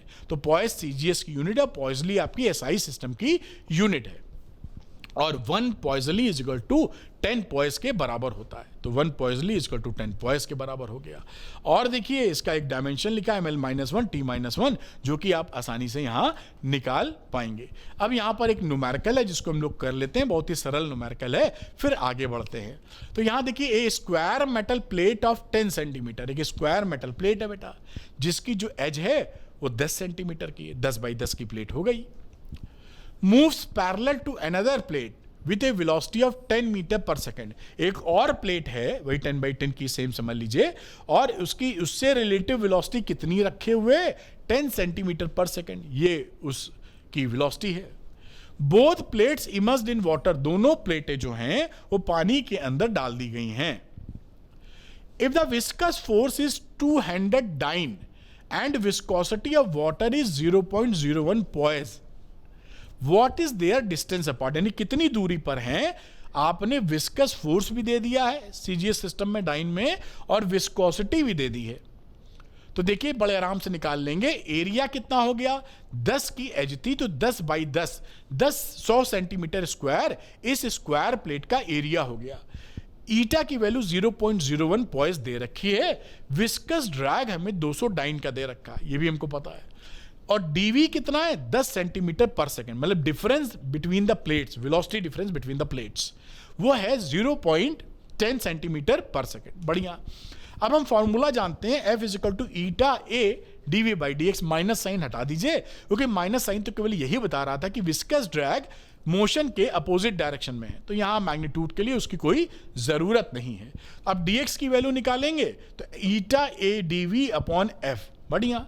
अब वैल्यू पुट कर दीजिए, ईटा की वैल्यू 0.01, एरिया 100, डीवी 10 सॉरी, और फोर्स का विस्कोसिटी का 200 डाइन CGS सिस्टम में रखा है। कैलकुलेट करेंगे तो 0.05 सेंटीमीटर आंसर आ जाएगा, क्योंकि सारी यूनिट हम लोगों ने यहां पर CGS सिस्टम के हिसाब से रखी हैं। हो गया सवाल। तो ऐसा अगर आपने पढ़ा नहीं होगा, टॉपिक ही नहीं पढ़ा है, तो करने में मुश्किल होगी। टॉपिक पढ़ा है, थोड़ा नोट किया है, तो बिल्कुल 100% आप इसको सॉल्व कर ले जाएंगे। तो उम्मीद है ये बात आप पकड़ पाए होंगे। एक कदम हम लोग आगे बढ़ते हैं। अब एक इंपॉर्टेंट लॉ आता है जिसे बोलते हैं स्टोक्स लॉ। अब अगर एक, मान लीजिए हमने एक फ्लूइड ले लिया है, जो फ्लूइड का जो हाइट है वो बहुत बड़ा है, मतलब एक समझ लीजिए बहुत भारी सा लिक्विड कॉलम है, वहां पर अगर एक स्फेरिकल बॉल जिसकी रेडियस r है उसको छोड़ दिया जाए और v यूनिफॉर्म वेलोसिटी से वो गिर रही अगर है, तो उस पर जो विस्कस ड्रैग होता है, विस्कस फोर्स, उसकी वैल्यू होती है 6 पाई ईटा आर वी। ये स्टोक्स साहब ने बताया था, इसी को बोलते हैं स्टोक्स लॉ। एफ क्या है? विस्कस फोर्स, यानी ये जो गिर रहा होगा इस पे ऊपर की तरफ जो विस्कस फोर्स लगेगा उसकी वैल्यू हो जाएगी 6 pi eta r v. This is the Stokes law. समझ गए ना कि लिक्विड, बड़ा सा लिक्विड कॉलम है, एक स्फेरिकल बॉल आपने गिरा दी है जो v वेलोसिटी से नीचे जा रही है, यूनिफॉर्म वेलोसिटी से, और इसकी रेडियस इस बॉल का स्मॉल r है, कोएफिशिएंट ऑफ विस्कोसिटी लिक्विड या फ्लूइड की ईटा है। तो ये फॉर्मूला लगाकर आप निकाल सकते हैं। अब इसी से एक इंटरेस्टिंग चीज क्या आती है, टर्मिनल वेलोसिटी। होता क्या है कि जैसे आपने देखा होगा कि जो पानी, बारिश होती है, बारिश की जो बूंद है, अगर वहां से हम सीधे ड्रॉप कर दें और ये सोचें फ्री फॉल हो रहा है और विस्कस ड्रैग व्रैग सब भूल जाएं, ये सब कुछ भी चीज, तो वो होगा क्या, इतनी तेज वो आएगी बूंद कि सर पे टकराएगी तो सर फूट जाएगा हमारा। क्योंकि भाई देखिए कितनी बादल कितनी हाइट पे हैं, वहां से कोई चीज गिरेगी और फ्री फॉल हो जाए, यानी कि वही जो फॉर्मूला लगाते हो v is equal to u plus 80 कह दीजिए, या जो भी v square equal to u square plus 2as जो भी लगाना है, वो इतनी स्पीड अख्तियार कर लेगी कि गिरेगी तो हमारा सर ही फूट जाएगा, मोमेंटम, चेंज इन मोमेंटम इतना ज्यादा होगा। लेकिन होता क्या है कि लगातार उसकी वेलोसिटी नहीं बढ़ती है। जब आप गिरती है कोई बूंद ऊपर से तो शुरू में उसकी वेलोसिटी धीरे धीरे बढ़ती है, फिर बायोगेंसी का फोर्स और विस्कस ड्रैग बढ़ता जाता है। आपने देखा विस्कस ड्रैग में जैसे जैसे v बढ़ेगा एफ बढ़ता है, फॉर्मूला स्टोक्स लॉ। तो जैसे जैसे इसकी वेलोसिटी बढ़ती है ये इसका विस्कस ड्रैग भी बढ़ता चला जाता है। तो ये जो इसकी वेलोसिटी है वो एक पॉइंट तक पहुंचकर कांस्टेंट या फिक्स हो जाती है, उससे ज्यादा नहीं बढ़ पाती, और उसी कांस्टेंट वेलोसिटी से ये नीचे गिरता है बूंद। इसी वेलोसिटी को हम बोलते हैं टर्मिनल वेलोसिटी, है ना। तो ये बात देखिए लिखा है द मैक्सिमम कांस्टेंट वेलोसिटी, भाई बढ़ रही थी, बढ़ते बढ़ते मैक्सिमम पहुंची, अब उससे ज्यादा नहीं बढ़ी, तो the maximum constant velocity acquired by a body while falling through a viscous medium is called its terminal velocity. समझ गए होंगे आप। इसीलिए जो बारिश होती है या कोई चीज गिरती है बारिश वगैरह में, तो वो नीचे आती है, तो वो बारिश में आप भीग सकते हैं, चोट नहीं खाएंगे जब तक कि ओले ओले ना पड़ जाए। अब ओले में क्या है कि वेलोसिटी तो मान लो उतनी रही, लेकिन मास ज्यादा हो गया तो चेंज इन मोमेंटम ज्यादा हो गया। खैर वापसी करते हैं। अब ये टर्मिनल वेलोसिटी की वैल्यू कितनी होती है, 2 बाई फॉर्मूला है टर्मिनल वेलोसिटी का, 2/9 r स्क्वायर, जो बूंद कर रही है उसका रेडियस, और ये आपका रो है सॉलिड की डेंसिटी जो गिर रहा है, या बॉल गिर रही है, बूंद के अलावा बॉल मान लीजिए किसी पानी में गिरा रहे हैं, तो ये सॉलिड की वेलोसिटी, और सिग्मा है आपकी उस फ्लूइड की वेलोसिटी जिसमें विस्कस मीडियम में गिर रहा है। जी पहचानते हैं, ये coefficient of viscosity. This is the formula of terminal velocity. आप समझ गए होंगे, मैक्सिमम कांस्टेंट वेलोसिटी जो वो एक्वायर कर लेगी किसी विस्कस मीडियम में गिरते वक्त। एक छोटा सा यहाँ पे न्यूमेरिकल है, उसको भी लगे हाथ निपटा लेते हैं। तो देखिए यहां पे लिखा है an iron ball of radius 0.3 centimetre falls through a column of oil of density 0.94 gram per centimetre cube. एक बॉल को हम एक ऑयल में गिरा रहे हैं। It is found to attain a terminal velocity of 0.5 centimetre per second. उसकी terminal velocity कितनी है, 0.5 centimetre per second. Determine the viscosity of the oil, eta निकालना है, गिवन दैट डेंसिटी आयरन की हमको दे रखा है। ऐसे सवाल आ जाते हैं, सिंपल ये फॉर्मूला बेस्ड सवाल है। देखिए आर की वैल्यू 0.3 सेंटीमीटर, वी दे रखा है 0.5 centimetre per second, terminal velocity है वी, रो दे रखा है 7.8 और सिग्मा दे रखा है 0.94। अब यहाँ पे फॉर्मूला होता है टर्मिनल वेलोसिटी का, v is equal to 2/9 r square rho minus sigma g upon eta. तो यहाँ से ईटा निकालेंगे तो कुछ नहीं, ईटा इधर ले लो, v नीचे पहुंचा दो। करना क्या है, 2/9 r square rho minus sigma g upon v। Value रखना शुरू करो, 2/9, और r की वैल्यू हो गई रेडियस 0.3 का स्क्वायर। ऐसा सीजीएस सिस्टम में रख रहे हैं तो उसी में आंसर आ जाएगा, सब सीजीएस सिस्टम में है। और ये 7.8 वो सॉलिड बॉल की डेंसिटी माइनस फ्लूइड की density which is sigma 0.94, small g की वैल्यू सीजीएस सिस्टम में 980, और ये v की वैल्यू हो गई यहाँ पर 0.5। ये 2/9 दो बार लिख दिया लग रहा, इसको हटा दो, केवल 0.5। ठीक, अब इसको आप सॉल्व कर दीजिएगा तो 268.9 पॉइस क्या होती है सीजीएस सिस्टम में विस्कोसिटी की यूनिट। ये आपका आंसर आ गया। सिंपल फॉर्मूला बेस्ड सवाल है, कोई भी कष्ट आपको नहीं होगा। आराम से इसको नोट कर लीजिए। बढ़िया। जिस बच्चे को पीडीएफ चाहिए, अरविंद एकेडमी ऐप को डाउनलोड करके फ्री पीडीएफ ले सकते हैं। कैसे डाउनलोड करना है इस वीडियो के शुरू में मैंने बताया है। आपको अगर पीडीएफ चाहिए तो 1 मिनट वो वीडियो देख लीजिए शुरुआत का, वहां आपको पता चल जाएगा पीडीएफ कैसे डाउनलोड करनी है। स्ट्रीमलाइन फ्लो की हम लोग बात करते हैं। अब यहां पर स्ट्रीमलाइन फ्लो क्या होता है कि जब भी किसी फ्लूइड में स्ट्रीमलाइन फ्लो होता है तो वो एक डायरेक्शन में फ्लूइड फ्लो करते हैं। जो प्रोड्यूसर है, जो पहले उसका जिस पाथ को फॉलो करके फ्लूइड का पार्टिकल गया है, पीछे वाले वही लाइन फॉलो करते हैं। और साथ में इंटरेस्टिंग बात क्या है कि जिस पॉइंट पर किसी पार्टिकल की वेलोसिटी va है, ए पॉइंट पर va है, तो जितने पार्टिकल पीछे से आएंगे फ्लूइड के, उनकी इस पॉइंट पर va ही वेलोसिटी होगी। और किसी दूसरे पॉइंट पर b पर अगर vb है तो उस पर vb ही होगी। यानी va इस पॉइंट पर va चेंज नहीं होगा, लेकिन अलग अलग पॉइंट पर अलग अलग वेलोसिटी हो सकती है, va vb vc। लेकिन किसी एक पॉइंट पर जितने पार्टिकल फ्लो करेंगे सबकी va होगी, b पर सबकी vb होगी, c पर सबकी vc होगी, और पाथ सभी एक जैसा फॉलो करेंगे। अगर ऐसी सिचुएशन होती है तो हम बोलेंगे ये स्ट्रीमलाइन फ्लो है। फ्लूइड्स का स्ट्रीमलाइन फ्लो, ये बाकी लिखा हुआ है। Moves along the same path same होना चाहिए, and has the same velocity. Same velocity का मतलब पर्टिकुलर पॉइंट पर सेम वेलोसिटी, पूरी सेम वेलोसिटी ना पकड़ लेना, है ना। अगर ये स्ट्रीमलाइन फ्लो के जो स्ट्रीमलाइंस हैं, ये एक स्ट्रीमलाइन है, ऐसी स्ट्रीमलाइंस कई सारी ले लें, बंडल ऑफ स्ट्रीमलाइंस ले लें, तो उसको बोलते हैं ट्यूब ऑफ फ्लो या ट्यूबुलर फ्लो हो जाएगा।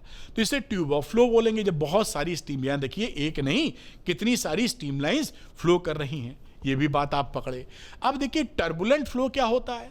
अब स्ट्रीमलाइन फ्लो, देखिए स्ट्रीमलाइन फ्लो कहाँ महसूस कर सकते हैं। कभी कभी देखिए यूट्यूब पे वीडियो पड़े हुए हैं, फिर भी आपको नॉर्मल अंदाजा दे रहे हैं। मान लीजिए कि नल खोला आपने और कुछ ऐसा नल खुल जाए इस ऐसे पॉइंट पर कि जो पानी गिर रहा उसकी धार बिल्कुल सीधी दिखे आपको, बिल्कुल भसड़, उसमें जल जल जल जल जल जल वाली स्पीड ना हो, तो वैसी जो वेलोसिटी हो जाती है, बिल्कुल लगता है कि एकदम एक लैमिना बनी हुई है, एक मतलब कहीं हिलता हुआ दिखेगा ही नहीं आपको, वो स्ट्रीमलाइन फ्लो हो जाता है। और अगर मान लीजिए नल आपने खोला, भड़बड़ा के पानी आ रहा, ऐसे भी आता ना, मोटर चलाओ तो ऐसे ही आता भड़बड़ा करके, या ट्यूबवेल वाला पानी आ रहा है, उसे बोलते हैं टर्बुलेंट फ्लो। दूसरी बात कहिए कि मान लीजिए नदी में कोई पत्थर पड़ा हुआ है जैसे ये, तो यहां से छपाक करके पानी लड़ा, अब इन सबका पाथ भी अलग अलग हो गया और घूमने में भी लगे खचर पचर, तो उसको हम बोलते हैं टर्बुलेंट फ्लो। और जब किसी भी जो लिक्विड है या फ्लूइड है उसकी वेलोसिटी क्रिटिकल वेलोसिटी से ऊपर हो जाती है तो टर्बुलेंट फ्लो मिलता है। एक क्रिटिकल वेलोसिटी एक ऐसा मार्कर बता दिया गया है कि क्रिटिकल वेलोसिटी से अगर कम है तो स्ट्रीमलाइन फ्लो, और क्रिटिकल वेलोसिटी से अगर ज्यादा है तो टर्बुलेंट फ्लो। ये बात यहां पर आप ध्यान रख लीजिए, ठीक है। ये दोनों ही सारी बातें सिलेबस में दी गई हैं। क्रिटिकल वेलोसिटी क्या होती है मैंने बता दिया। The critical velocity of a liquid is that limiting value of its velocity of flow up to which the flow is streamline and above which the flow is turbulent. तो critical velocity वो limiting value है जहां तक आपका streamline flow मिलेगा और उससे ऊपर आपको टर्बुलेंट फ्लो मिलेगा। ये शार्प तरीके से मैंने लिख दिया है अलग अलग, जैसे बातों को आप अच्छी तरीके से समझ पाए। अब क्रिटिकल वेलोसिटी की वैल्यू कितनी होती है ये आपके सामने रख दिया है मैंने। तो ये क्रिटिकल वेलोसिटी में Vc is equal to K eta upon rho D है। ईटा क्या है? Viscosity of liquid, density of liquid, और ये डायमीटर ऑफ द ट्यूब जिसमें फ्लो कर रहा है, और K प्रोपोर्शनलिटी कांस्टेंट समझ लीजिए। तो कभी पूछें कि क्रिटिकल वेलोसिटी किस पे डिपेंड करती है, तो इससे आप बता पाएंगे कि क्रिटिकल वेलोसिटी किस पे डिपेंड करती है। डायमीटर छोटा कर दोगे तो क्रिटिकल वेलोसिटी बढ़ जाएगी, आप जैसा देख पा रहे हैं ना, डायमीटर छोटा किया Vc बढ़ गया। खैर ये बात भी आप समझे। अब आइडियल फ्लूइड की बात करते हैं, क्योंकि अभी हम लोग बड़ी इंपॉर्टेंट चीजें डराइव करेंगे, बर्नौलीज लॉ वगैरह करने वाले हैं। तो वो सब आइडियल फ्लूइड के लिए ही वैलिड होता है। तो आइडियल फ्लूइड क्या होता है बेटा? जो कि नॉन विस्कस हो, यानी विस्कोसिटी हो ही ना। आइडियल फ्लूइड पाया नहीं जाता है, लेकिन आपका हम लोग का जो फिजिक्स में कहानी है वो आइडियल लेके चल रहे हैं, यानी नॉन विस्कस हो, इनकम्प्रेसिबल हो, यानी उसको दबाया ना जा सके या उसकी डेंसिटी हर जगह सेम हो। ये नहीं कि जा रहा है तो कहीं दब गया, कंप्रेस हो गया, कहीं नहीं कंप्रेस हुआ। एंड फ्लो उसका स्टेडी हो और इरोटेशनल हो। स्टेडी फ्लो हो, स्ट्रीमलाइन फ्लो हो और रोटेट नहीं करे, भसड़ भसड़ ना करे, घूम जाए अपनी जगह। इसी बात को तोड़ तोड़ के लिख दिया है जैसे आपके दिमाग तक पहुंच जाए कि आइडियल फ्लूइड किसे कहते हैं। तो स्टेडी फ्लो हो, velocity at each point does not change. दूसरा इनकंप्रेसिबल हो, डेंसिटी हर जगह सेम हो। तीसरा नॉन विस्कस हो, कोई भी इंटरनल फ्रिक्शन ना मिले आपको। और इरोटेशनल हो, कोई भी एंगुलर मोमेंटम वहां किसी पॉइंट के अबाउट ना मिले। इसे बोलोगे आइडियल फ्लूइड। तो जो हम आगे बात करेंगे जैसे इक्वेशन ऑफ कॉन्टिन्यूटी या बर्नौलीज थ्योरम, ये सारी आइडियल फ्लूइड के लिए ही वैलिड होंगी।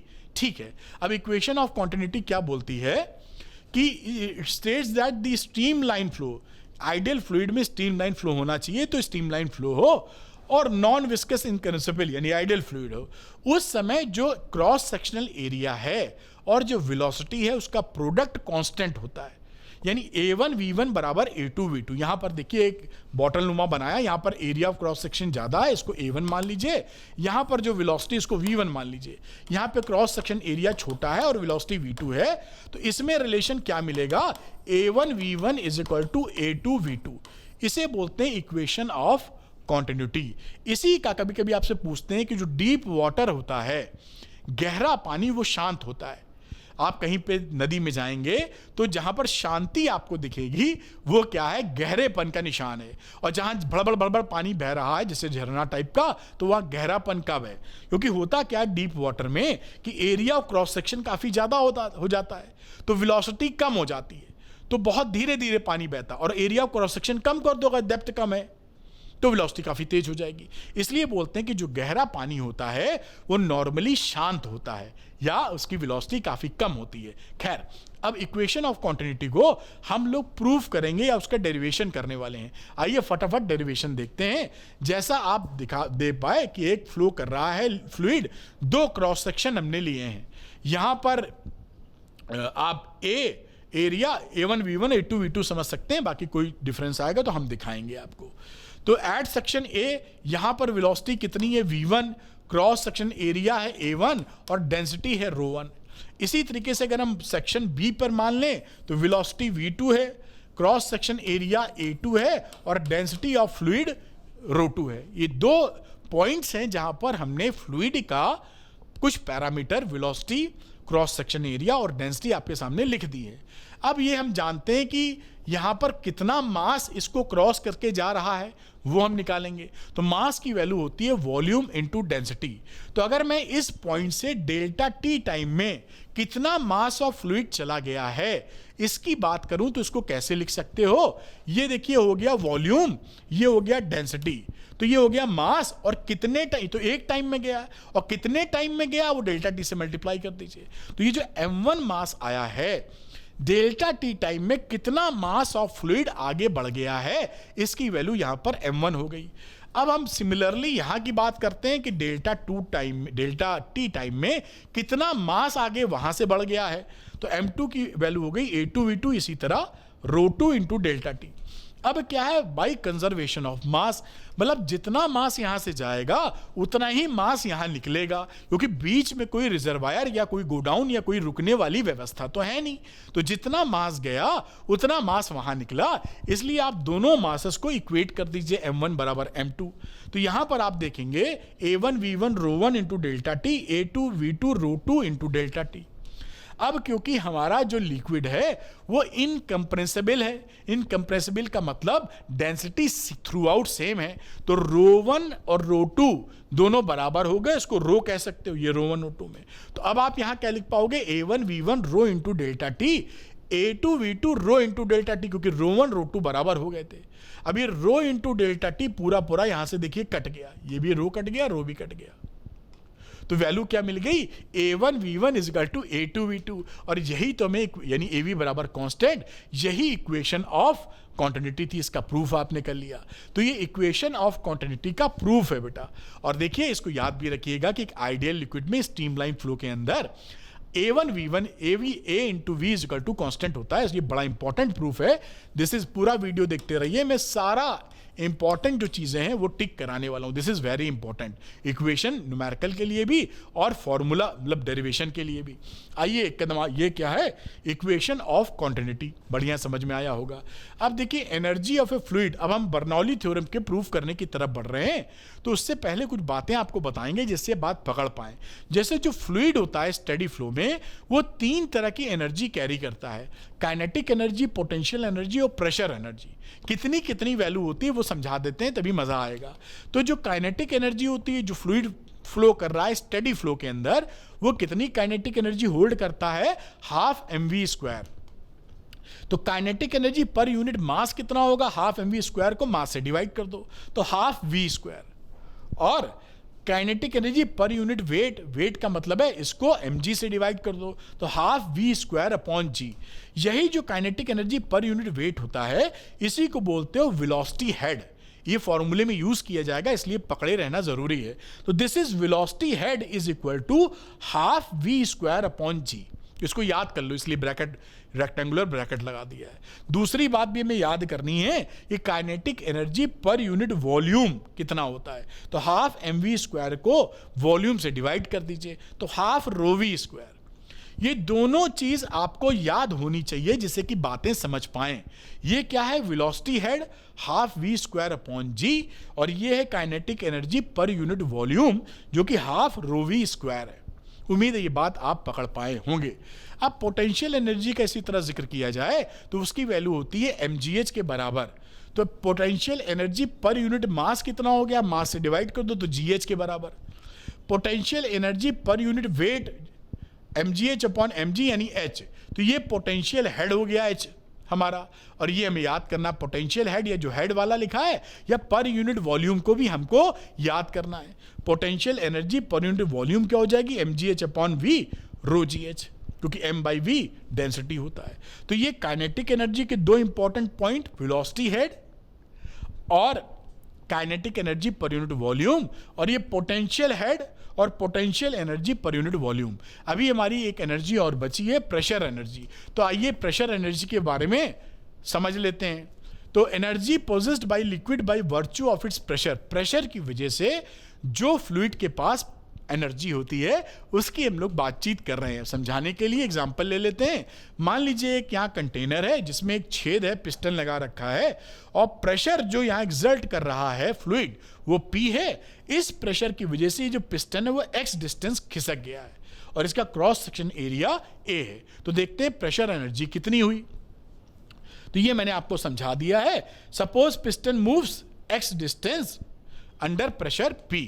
तो यहां पर वर्क डन कितना हो गया? Force into distance. फोर्स की वैल्यू हो गई pressure into area which is P into A, और डिस्टेंस कितना खिसका है? x. और यहां पर जो V होता है, जिसे आप वॉल्यूम सेप्ट बाई पिस्टन बोलें, उसे AX के बराबर लिख सकते हैं, यानी इसको P इंटू V लिख सकते हैं आप.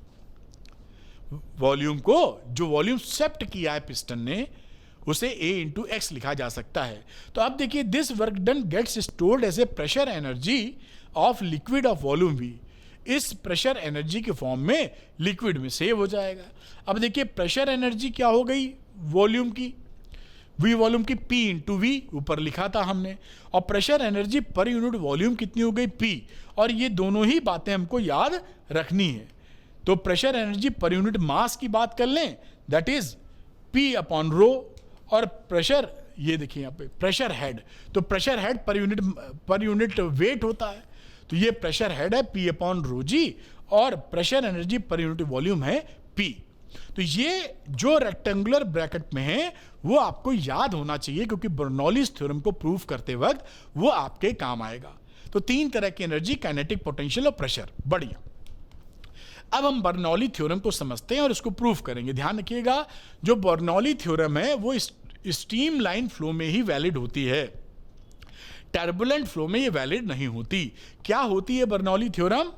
Bernoulli's principle state that, Bernoulli theorem है Bernoulli's principle states that the sum of pressure energy, kinetic energy and potential energy, तीनों एनर्जी की बात की है. Sum of pressure energy, kinetic energy and potential energy per unit volume of an incompressible non viscous fluid in a streamline irrotational flow remains constant along a streamline. यानी इन तीनों energies का kinetic, potential और pressure energy per unit volume ये steam line flow में constant रहती हैं। और कैसा होना चाहिए फ्लूइड वो लिखा है, इनकम्प्रेसिबल आइडियल फ्लूइड होना चाहिए, वो उसमें ये सब बातें होती है।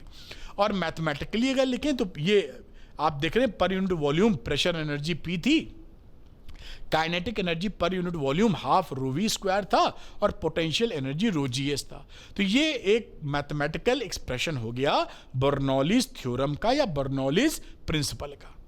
इसको एक दूसरे फॉर्म में भी लिखा जाता है, प्रेशर हेड वगैरह के फॉर्म में, जहां पर प्रेशर हेड, वेलोसिटी हेड और पोटेंशियल हेड की बात की जाती है।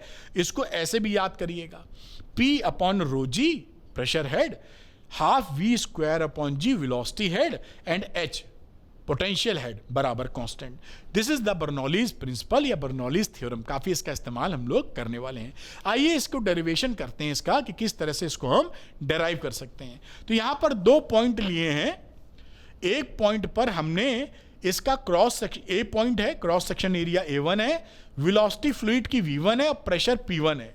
इसी तरह बी पॉइंट के ऊपर यहां पर इसका क्रॉस सेक्शन एरिया A2 है, वेलोसिटी V2 है, प्रेशर P2 है और डेंसिटी ऑफ द लिक्विड जो है वो रो है।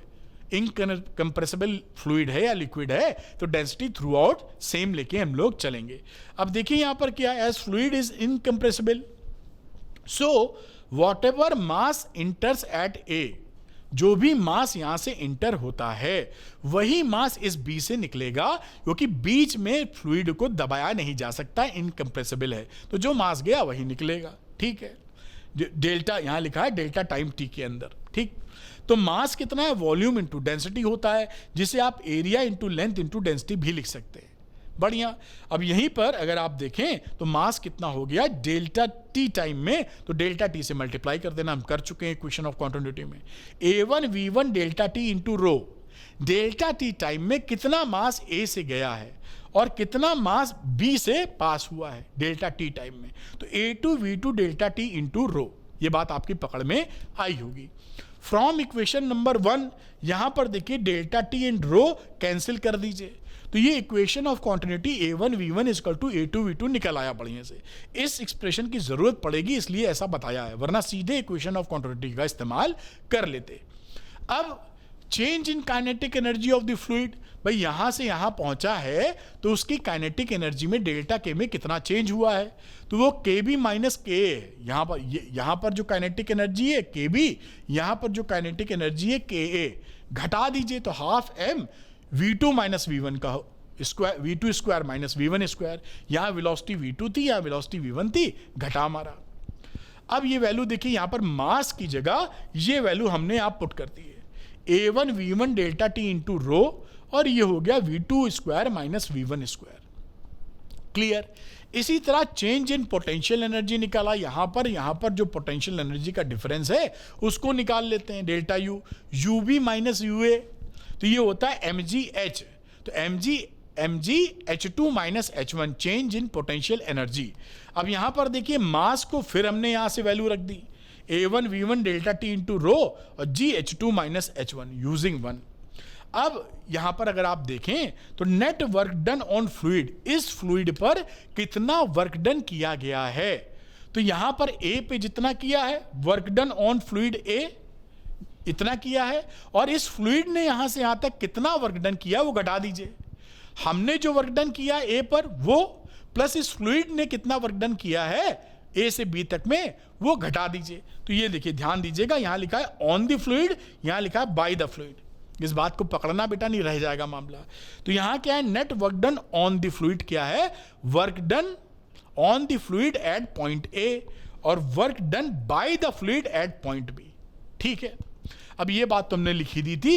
अब इसी में आगे बढ़ते हैं, तो work done on the fluid at point A क्या हो गया, P1 A1 force into V1 into delta T, ये आपका हो गया क्या, work done, force into distance V1 into delta T, distance हो गया। इसी तरीके से P2 A2 into V2 into delta T, ये हो गया net work done on fluid. अब यहां पर ये P1 A1 V1 delta T, और क्योंकि A1 V1 बराबर A2 V2 था तो इसकी जगह A1 V1 लिख दिया हमने। इक्वेशन ऑफ क्वांटिटी जो भी प्रूफ की है कि A1 V1 is equal to A2 V2, तो ये इक्वेशन इस तरह आ गई। बढ़िया, फ्रॉम इक्वेशन 2 लिख भी दिया, पीछे से रिफर भी कर पाएंगे आप। अब यहां से हमने क्या किया, A1 V1 delta T common ले लीजिए, तो ये P1 माइनस P2 मिलेगा, तो ये एक एक्सप्रेशन हो गया। दूसरा देखिए क्या है कि by conservation of energy net work done on the fluid, जो net work done on the fluid क्या होगा, change in kinetic plus change in potential, इसको जोड़ देना चाहिए। तो यहां पर ये दोनों चीजें होंगी बराबर, क्योंकि ये वर्क डन फ्लूइड पे किया गया है जो change in kinetic plus change in potential के बराबर है।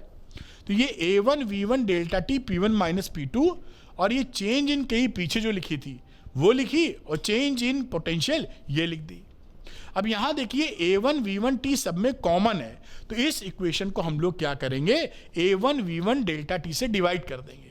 डिवाइड कर दिया तो ये सिंपल हो गई, यहां वैल्यू आ गई P1 माइनस P2, ये आ गया ये हाफ रो को मल्टीप्लाई करके लिखा, half rho V2 square minus half rho V1 square, और यहां भी जो वैल्यू है देखिए रो g H2 minus rho g H1, जितने H1 वाले जितने V1 वाले टर्म है एक तरफ कर लो, V2 वाले एक तरफ कर लो।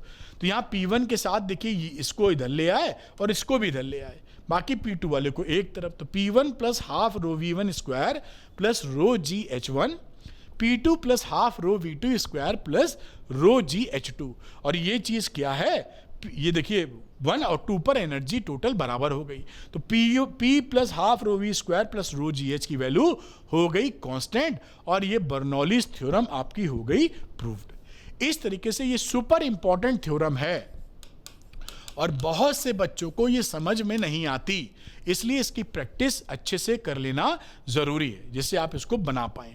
तो इसको नोट कर लीजिए और बना भी लीजिएगा। पीडीएफ कैसे लेनी है ये मैंने इस वीडियो के शुरू में बताया है, अगर आपको चाहिए तो वहां देख लीजिए वीडियो और डाउनलोड कर लीजिएगा free PDF Arvind Academy app से। आगे चलते हैं बेटा। अब अगली बात आती है टॉर्सलीज लॉ ऑफ इफ्लक्स। ये बड़ी सिंपल सी बात है। ये क्या बताता है, ये किसी कंटेनर में अगर फ्लूइड हमने भरा है और उसकी ओपन सरफेस है ना, P बराबर PA, तो उस समय इसका जो इफ्लक्स होगा, इफ्लक्स का मतलब होता है फ्लूइड आउटफ्लो या स्पीड जो होगी इस पानी या फ्लूइड के निकलने की, वो उतनी ही होती है जितना इसके एंड से कोई चीज हम गिरा दें और इतनी हाइट ट्रेवल करके जो वेलोसिटी एक्वायर करे। फ्री फॉल कराते हैं ना, तो फ्री फॉल अगर हम इतनी हाइट h हाइट तक इसको ड्रॉप कराएं तो जितनी वेलोसिटी हमको मिलेगी उतनी ही वेलोसिटी से फ्लूइड निकलता है। तो वो वेलोसिटी कितनी होती है, √2gh। तो यहां से जो धार निकलेगी फ्लूइड की उसकी वेलोसिटी होगी √2gh। This is known as a Torricelli's law of efflux. मेरे ख्याल से बात आप पकड़ पाए होंगे। अब एप्लीकेशन ऑफ बर्नौलीज प्रिंसिपल की बात करते हैं। तो देखिए बर्नौलीज प्रिंसिपल क्या था, P plus half rho V square plus rho GH is equal to constant. अगर कहीं पर आपका सेम हाइट है तो इसको हम रिड्यूस करके केवल ये भी लिख देते हैं, क्योंकि उस केस में हमारा ये तो सेम होता है दोनों जगह, तो रिड्यूस करके ये भी लिख देते हैं। अब यहां पर क्या है कि ये स्प्रेयर है, यहां पीछे से आप ऐसे दबाते हैं तो नीचे जो लिक्विड है आके स्प्रे हो जाता है। कैसे हो जाता है स्प्रे? ऐसे हो जाता है कि इस रो जी दोनों के लिए, दोनों के हाइट लगभग सेम है तो उसको इग्नोर कर दो, यही चीज बची। अब यहां पर आपने वेलोसिटी यानी V आपने बढ़ा दी, ये एयर थी ना, एयर दबाई तो भुस करके निकली। जब एयर की वेलोसिटी बढ़ गई तो ये P जाएगा घट, V बढ़ने पर P हो जाएगा डिक्रीज। प्रेशर कम हो जाता है वेलोसिटी बढ़ने से, इसको याद कर लीजिए। वेलोसिटी बढ़ने से प्रेशर कम हो जाएगा, तो यहां का प्रेशर हो गया कम और यहां का प्रेशर ज्यादा है, तो लिक्विड ज्यादा प्रेशर से कम प्रेशर की तरफ चल पड़ता है। तो यहां जब पहुंच जाएगा तो आगे निकल जाएगा, क्योंकि पीछे धक्का तो मार ही रहे हो, पौ पौ कर ही रहे हो। तो इस तरीके से स्प्रेयर की कहानी होती है जो बर्नौलीज थ्योरम या बर्नौलीज प्रिंसिपल के हिसाब से समझाई जा सकती है। अच्छा, आगे मैग्नस इफेक्ट होता है। तो मैग्नस इफेक्ट में क्या होता है, जैसे आप देखते होंगे टॉप स्पिन कराते हैं बॉलर, अश्विन बड़ा अच्छा कराता है। तो उसमें क्या होता है, बॉल नहीं है मेरे पास, लेदर की घड़ी लाएंगे, बड़े दिन से देखी नहीं है, तो उसको ऐसे वो फेंकते हैं कुछ लोग टॉप स्पिन कराते हैं, कुछ लोग उल्टा घुमाते हैं। तो होता क्या है, ये दो पिक्चर समझिए, ये कहानी क्या है कि बॉल दिशा में घूम रही है। आपने मान लीजिए टॉप स्पिन कराई, बॉल को ऐसे घुमा दिया, और इसके आसपास की एयर है ये, और ये एयर देखिए, एयर ऐसी फ्लो कर रही है। ये एयर कैसी फ्लो कर रही है, इस डायरेक्शन में।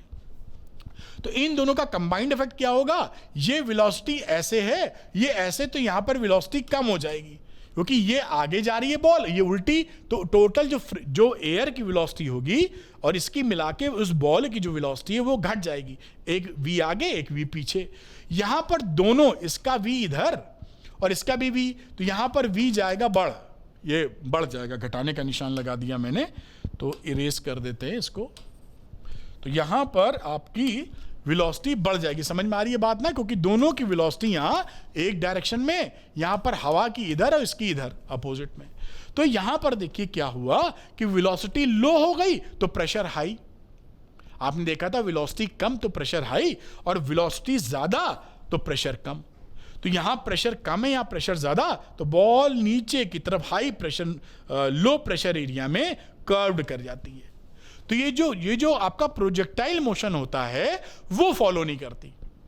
अगर आपने टॉप स्पिन करा दी, ऐसे बॉल नहीं है मेरे पास, दिखाता हूं, एक पुरानी बॉल है प्लास्टिक की, गंदी सी ये है, यहां तो कुछ इसमें वो जो होती सीम तो बनी नहीं है, मान लीजिए ऐसे पकड़ लिए और ऐसे फेंकी हमने, है ना, ऐसे फेंकी, तो ये क्या करेगी, अगर हम नॉर्मल फेंकते तो प्रोजेक्टाइल मोशन लेती, लेकिन ऐसे कर दिया है तो मैग्नेट इफेक्ट्स की वजह से प्रोजेक्टाइल वाला पाथ छोड़ के पहले ही टिप्पा खा जाएगी। ये देखिए पहले कर्व कर गई, और पहले टिप्पा जब खा जाएगी तो हमारा जो बैट्समैन है वो चकमा खा जाएगा, और किस्मत ने साथ दिया तो आउट भी हो जाएगा।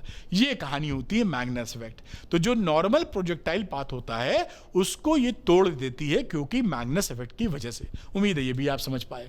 अब लिफ्ट ऑफ एन एयरक्राफ्ट, जो एयरक्राफ्ट का ये जो पंखा होता है ऐसे, उसका साइड लुक है ना, ऐसे मान लो मैं एरोप्लेन, ये साइड, तो ऐसे आप देख रहे हो, है ना। तो यहां पर ये समझ गए होगे वैसे, लेकिन बहुत अच्छा प्लेन तो हम वैसे भी ना बना पाएंगे। ये मान लीजिए प्लेन है, और इसके ये जो पंखे होते हैं, ऐसे पंखा समझ लीजिए, ये खिड़की उड़की है एरोप्लेन की, ये पंखे का साइड व्यू देख रहे हो, तो इस शेप में होता है। इधर से आप देख किधर से रहे हैं, ऐसे आंखें बना देते हैं, ऐसे आप देख रहे हैं, तो इसकी कहानी इस तरह के शेप में होती है। तो होता क्या, जब हवा चलती है तो हवा में यहां पर स्पीड बढ़ जाती है, क्योंकि जितनी हवा यहां आ रही है उतनी ही यहां पहुंचनी है। इसको रास्ता ज्यादा तय करना है, इसको रास्ता कम, तो इसकी स्पीड बढ़ जाती है। तो इसकी स्पीड बढ़ जाएगी तो प्रेशर जाएगा घट, और इसकी स्पीड लो स्पीड है इसकी अपेक्षा, तो हाई प्रेशर। नीचे ज्यादा प्रेशर, ऊपर कम, तो ज्यादा प्रेशर वाला कम प्रेशर की तरफ उठाएगा, इसलिए प्लेन ऊपर उठ जाएगा, और सब कुछ ठीक रहा तो बढ़िया उड़ने लगेगा। ये कहानी इसकी है। खैर, ये सब किसके एग्जाम्पल हैं, बर्नौलीज प्रिंसिपल के। अगली बात, ब्लड फ्लो हार्ट अटैक। आप जानते हैं कि धीरे धीरे आर्थरोस्क्लेरोसिस होने लगता है, यानी हमारी जो नलियां या आर्टरीज वगैरह हैं वहां पर फैट जमा होने लगता है। उससे ब्लड को फ्लो करने के लिए रास्ता कम मिलता है, और हार्ट पंप करता है। तो अगर रास्ता कम है और हार्ट ने कसके पंप किया, क्योंकि उसको ब्लड तो पहुंचाना ही है ऑर्गन तक, तो ये स्पीड जो होती है आपके ब्लड फ्लो की बढ़ जाती है, क्योंकि नैरोइंग ऑफ पाथ की वजह से। अगर ये स्पीड बढ़ जाएगी तो यहां का प्रेशर भैया घट जाएगा, और प्रेशर घट गया और यहां का प्रेशर है ज्यादा, तो ये कोलैप्स कर सकती है आर्टरी, और कोलैप्स कर गई, हार्ट अटैक आ गया या कुछ कांड हो गया। ये कहानी यहां पर। इसीलिए कम खाइए, एक्सरसाइज करते रहिए, जिससे कि ये जो आर्थरोस्क्लेरोसिस है, जिसे बोलते हैं फैट जमा होने का जो फिनोमिना है, वो धीरे हो जाए। खत्म नहीं हो सकता है, ये सबके साथ होता है, ये हम ह्यूमंस के साथ, बाकी जानवर के साथ नहीं पता, पैदा होने के बाद से ही चालू हो जाता है। लेकिन इस फिनोमिना को, इसके रेट को हम घटा बढ़ा सकते हैं। अच्छा लाइफ स्टाइल रखेंगे तो ये चीज स्लो डाउन हो जाती है ना। हम लोग ज्यादा एक्टिव और बेहतर लाइफ, और शायद ज्यादा जीवन प्राप्त कर सकें। आगे चलते हैं। अच्छा, जो झोपड़ी वाली बात, तो झोपड़ी में भी क्या होता है, हाई विंड, तो यहां स्पीड ज्यादा हो जाती है। आप देख रहे हैं ना, इतना रास्ता तय करना है, जो हवा इधर से जा रही है ज्यादा रास्ते से, तो v यहां पर ज्यादा हो जाती है, तो प्रेशर कम हो जाता है, और यहां पे प्रेशर है ज्यादा। तो झोपड़ी के अंदर प्रेशर ज्यादा होने से इसका झोपड़े का जो छत है वो उड़ जाता है। आपने देखा होगा कई झोपड़ी की छत उड़ जाती है, टीन शेड आप लगाए रहते हैं और कसके हवा आंधी आती है तो टीन शेड जो छत पे लगा वो उड़ के निकल लेता है और किसी की छत पे गिरता है या कभी कभी डेंजरस हो सकता है। तो ये सब कहानी किधर है, ज्यादा वेलोसिटी प्रेशर कम और बर्नौलीज प्रिंसिपल लगा दो। ठीक है, मेरे ख्याल से ये भी समझ पाए। एक एग्जाम इसमें न्यूमेरिकल है, उसको भी बढ़िया तरीके से परफॉर्म कर लेते हैं। लिखा the reading of pressure meter attached with a closed pipe. Closed pipe के साथ एक रीडिंग आ रही है प्रेशर की, वो है 3.5 into 10⁵ newton per metre square on opening the valve of the pipe, जब उस पाइप को खोल दिया है। The reading of the pressure meter is reduce, pressure कम हो गया 3 into 10⁵ newton per metre square. Calculate the speed of water, पानी की जब खोले हो पाइप तो स्पीड ऑफ वाटर कितनी है ये बताओ। तो देख लेते हैं बिफोर ओपनिंग कितनी थी P1 3.5 इंटू 10⁵ और वेलोसिटी इस समय 0 थी क्योंकि आपने पाइप को बंद कर रखा था। फिर आपने खोल दिया पाइप तो प्रेशर है 3 इंटू 10⁵ और उस समय वेलोसिटी कितनी है हमको निकालनी है। अब हम बर्नौलीज हॉरिजॉन्टल फ्लो के लिए जो रोजिए चाहता है बर्नौली थ्योरम का उसको इग्नोर कर दीजिए क्योंकि रोजिए दोनों जगह सेम आएगा, कट जाएगा। तो P2 plus half rho V2 square is equal to P1 plus half rho V1 square. Bernoulli theorem लगा रहे हैं या बर्नौली प्रिंसिपल का इस्तेमाल कर रहे हैं। P2 की वैल्यू डाली 3 इंटू 10⁵ जो यहां दे रखी है, हाफ रो पानी है तो 10⁻³ 1000 होता है डेंसिटी। V2 स्क्वायर यहां हो गया 3.5 इंटू 10⁵, और यहां भी सारी चीज लिखी लेकिन V1 की जगह हमने 0 पुट कर दिया क्योंकि वेलोसिटी उस समय थी नहीं। अब इससे आप कैलकुलेट कर लीजिए, ये सब कैलकुलेट कर डाला आपने तो हाफ 10⁻³ V2 स्क्वायर और यहां जो वैल्यू थी 3.5, ये इसको इधर ले जाओ तो 3.5 में से 3 घट गया। अब ये वैल्यू हो गई V2 square is equal to 0.5 into 10⁵ into 2/10⁻³ तो V2 स्क्वायर की वैल्यू 100 आ गई, यहाँ V2 की वैल्यू हो गई 10। तो 10 मीटर पर सेकेंड इज योर आंसर।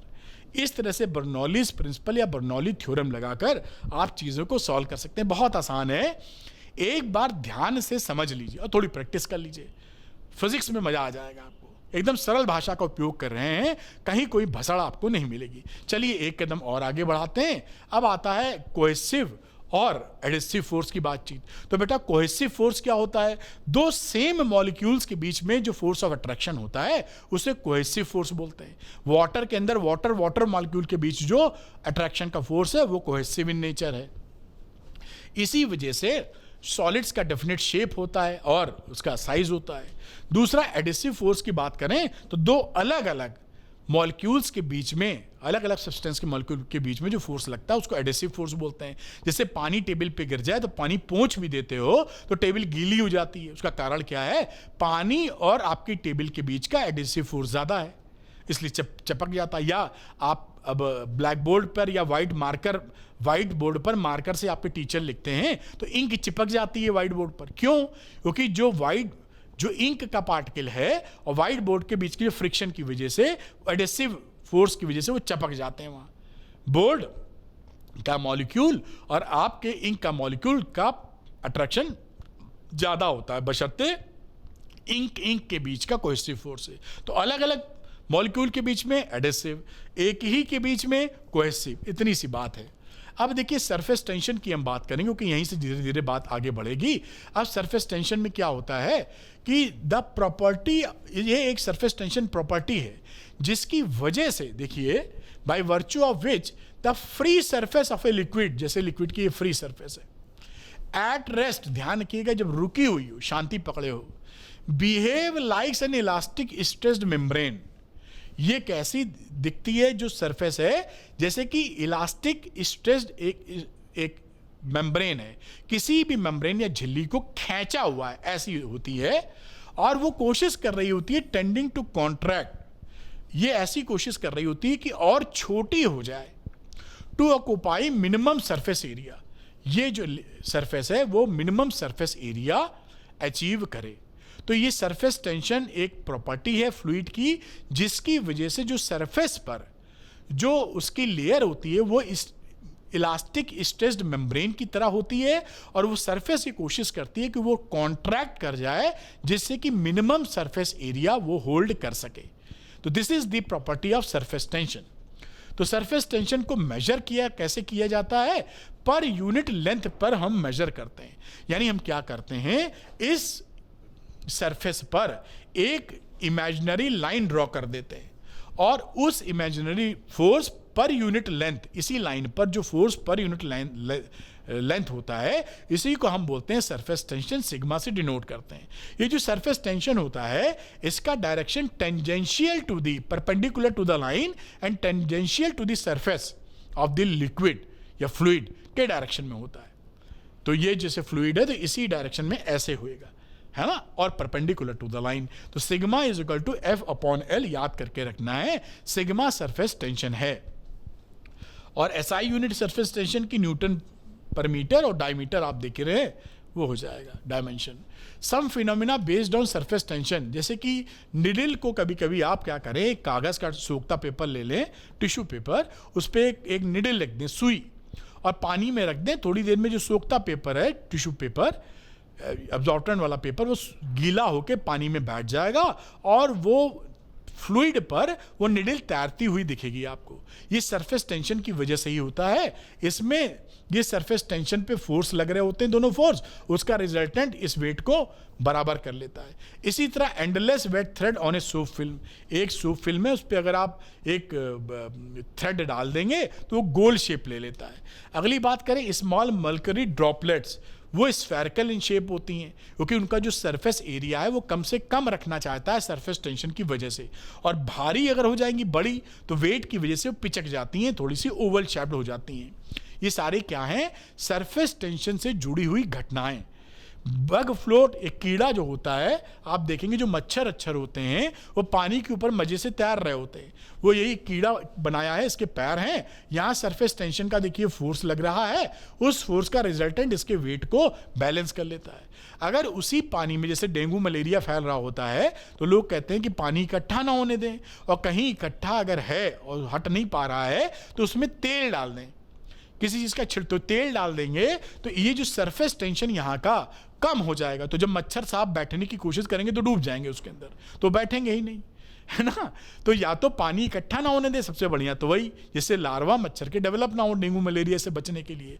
और अगर पानी कहीं इकट्ठा है तो आप वहां पर किसी तेल का छिड़काव कर सकते हैं जिससे सरफेस टेंशन कम हो जाए। मच्छर उसके ऊपर आएगा तो डूबेगा, तो बैठेगा ही नहीं, बैठेगा नहीं तो फैमिली कैसे बढ़ाएगा अपनी। Rain drops are generally spherical in shape, जो रेन ड्रॉप होती हैं, बारिश की बूंदे, वो स्फेरिकल इन नेचर होती हैं। क्यों? क्योंकि जो सरफेस टेंशन की वजह से जो सरफेस होता है वो स्फेरिकल इन शेप होता है, कम से कम एरिया रखना चाहता है। तो कम से कम एरिया किस में रखेगा, स्फेरिकल शेप का होगा तब, है ना। Oil spreads on cold water, जो कोल्ड ठंडा पानी होता है उस पर तेल फैल जाता है, लेकिन गर्म पानी के ऊपर अगर आप डालोगे तो तेल की बूंद बनी रहती है। ये सरफेस टेंशन की वजह से ही होता है। अब सरफेस एनर्जी की बात करते हैं कि सरफेस एनर्जी होती क्यों है, इसके कॉन्सेप्ट की हम बात कर रहे हैं। तो the free surface of a liquid possesses minimum area, ये जो फ्री सरफेस होती है ये मिनिमम एरिया, फ्लूइड का प्रॉपर्टी है कि मिनिमम एरिया होना चाहिए, कॉन्ट्रैक्ट करता है वो। तो due to surface tension to increase the surface area, अगर हम इस सरफेस एरिया को बढ़ाना चाहेंगे तो क्या करेंगे कि जो फ्लूइड के अंदर उसके मॉलिक्यूल्स हैं उनको खींच के ऊपर लाना पड़ेगा, तभी तो एरिया बढ़ेगा। तो अगर वो इंटीरियर से उन मॉलिक्यूल्स को खींच के आप ऊपर ला रहे हैं तो वो जो वर्क डन आपने किया है ऊपर लाने में वही सेव हो जाता है इसमें एनर्जी में, जिसे आप बोलते हैं सरफेस एनर्जी। बात समझ में आपकी आई होगी। ये रीजन है कि आखिर ऐसा क्यों होता है, क्योंकि इस फ्लूइड का प्रॉपर्टी है कम से कम सरफेस एरिया रखना। अब आप इसको बढ़ाना चाहते हैं तो बढ़ाएंगे तो फ्लूइड के अंदर के मॉलिक्यूल्स को ऊपर लाएंगे, तो वो नीचे से ऊपर लाने में जो मॉलिक्यूलर अट्रैक्शन उसके खिलाफ काम करेंगे, तो वर्क डन कुछ करेंगे, वही वर्क डन इसकी सरफेस एनर्जी के फॉर्म में यहाँ पर सेव हो जाएगा। अब वो सरफेस एनर्जी होती कितनी है, तो सरफेस एनर्जी होती है work done upon increase in surface area. आपने कितना वर्क डन किया है upon increase in surface area, उसी को हम बोलते हैं सरफेस एनर्जी। ये यहाँ पे लिखा है। तो सरफेस एनर्जी की डेफिनेशन या सरफेस एनर्जी क्या होती है, work done upon increase in surface area. अब यहां पर आप देखेंगे relation between surface energy and surface tension. एक फ्लूइड के लिए जो सरफेस एनर्जी होती है वो सरफेस टेंशन के बराबर ही होती है। कैसे बराबर होती है अभी आपको दिखाते हैं। तो यहां पर देखिए सरफेस एनर्जी सिग्मा है और यही सरफेस टेंशन के बराबर आ गया। The surface energy of liquid is numerically equal to the surface tension. आइए देखते हैं इसका डेरिवेशन। ये हम डेरिवेशन देख रहे हैं यहां पर। तो relation between surface energy and surface tension की बात कर रहे हैं। तो यहां पर consider a rectangular frame ABCD। ये ABCD एक रेक्टेंगुलर फ्रेम है जो एक वायर पे लगा हुआ है, जो कि वायर मूवेबल है, इसको घूम हिला सकते हैं। Dip the frame in soap solution. इस फ्रेम को साबुन के घोल में डिप कर दिया, उससे क्या होगा, एक फिल्म फॉर्म हो जाएगी। फिल्म फॉर्म हो गई which pulls the wire AB inverse. ये वायर जो को अंदर की तरफ खींचेगी, क्योंकि सरफेस टेंशन क्या करता है, सरफेस एरिया कम रखने की कोशिश करता है। आप अगर इसके एरिया को बढ़ाना चाहते हैं तो इतना फोर्स जितना ये खींच रही है उसी के बराबर फोर्स आप लगाकर सपोज करिए इसका X सरफेस एरिया बढ़ा देते हैं, है ना। अब ये सरफेस एरिया बढ़ाने पर कितना ये फोर्स लगा रही होगी, पहले ये देखते हैं फिल्म। तो ये फोर्स लगाएगी कितना, सरफेस, क्योंकि सरफेस टेंशन होता था F/L, तो सिग्मा होगा F इंटू L। अब यहां पर एक 2 वाला फैक्टर आपको दिख रहा है, वो इसलिए कि जो सरफेस की फिल्म है इस फ्लूइड की वो डबल है, एक इस तरफ एक इधर। तो सरफेस फिल्म 2 होने की वजह से फोर्स डबल लग गया है। ये बात यहां पर मैंने मेंशन भी कर दी है। यहां पर आप देखें, मेरे ख्याल से ये आ नहीं रहा है। ये हियर फैक्टर 2 इज टेकन, ये जो 2 फैक्टर है। So film has 2 free surfaces, एक ये ऊपर एक इसके नीचे, इसलिए 2 वाले फैक्टर से हमने यहां पे मल्टीप्लाई कर दिया है। Suppose AB is moved out through distance X। इस AB को आपने खींच के X डिस्टेंस खींच दिया है A'-B' तक, तब क्या हुआ है बेटा, वर्क डन कितना हुआ, फोर्स इंटू डिस्टेंस। फोर्स कितना है 2 सिग्मा इंटू L, जितना वो अंदर खींच रहा था उतना ही आपने बाहर खींच दिया है, और X से मल्टीप्लाई कर दिया, फोर्स इंटू डिस्टेंस, तो 2 सिग्मा L इंटू X। अब हम बात करेंगे कि इंक्रीज इन सरफेस एरिया कितना हुआ। तो इंक्रीज इन सरफेस एरिया तो इतना हुआ है, X ले लीजिए और L ले लीजिए। तो ये L इंटू X और 2 इसलिए क्योंकि भैया 2 इसके फिल्म है, एक ऊपर एक पीछे की तरफ, तो 2LX इसकी इंक्रीज इन सरफेस एरिया हो गया। अब यहां पर देखें आप, तो सरफेस एनर्जी की बात करें तो सरफेस एनर्जी होती है work done upon increase in surface area. तो वर्क डन की वैल्यू हो गई 2 सिग्मा LX, ये जो हम लोगों ने निकाला था ये वर्क डन, और कितना सरफेस एरिया में इंक्रीमेंट है, increase in surface area 2LX। तो ये 2LX को ऊपर से काटोगे तो सिग्मा मिल जाएगा यहां पर, और यही आप कह रहे हैं कि इसकी वैल्यू क्या हो गई, सरफेस एनर्जी की सिग्मा यानी सरफेस टेंशन के बराबर। और यही बात आप यहां पर प्रूफ कर पाए, this is you have proved it कि surface energy sigma is equal to surface tension के बराबर। बात बन गई, यही प्रूफ करना था कि फ्लूइड की जो सरफेस एनर्जी होती है वो कितने के बराबर होती है, सरफेस टेंशन के बराबर। तो ये भी प्रूफ है, कभी कभी पूछा जाता है, तो ये इंपॉर्टेंट है, टिक कर लीजिए। अच्छे से तैयारी करेंगे तो आपकी बात बन जाएगी। एक कदम और आगे हम लोग बढ़ाते हैं, एक न्यूमेरिकल है करके देखते हैं। लिखा है calculate the work done in blowing a soap bubble from a radius of 2 centimetre to 3 centimetre. 2 centimetre का बबल था, उसको हम 3 सेंटीमीटर का कर रहे हैं। The surface tension of the soap bubble a soap solution is 30 dyne per centimetre.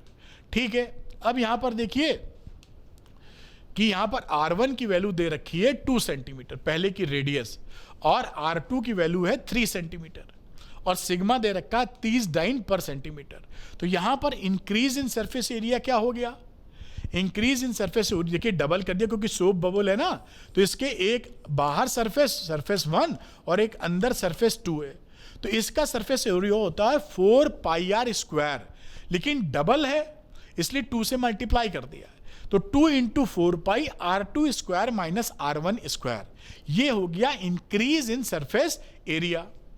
अब यह 8 पाई हो गया, ये R2 स्क्वायर यहां से डाला, 3 का स्क्वायर माइनस 2 का स्क्वायर, यानी ये हो जाएगा 9 माइनस 4 यानी 5, तो 5 अट्टे 40, 40 पाई centimetre square increase in surface area.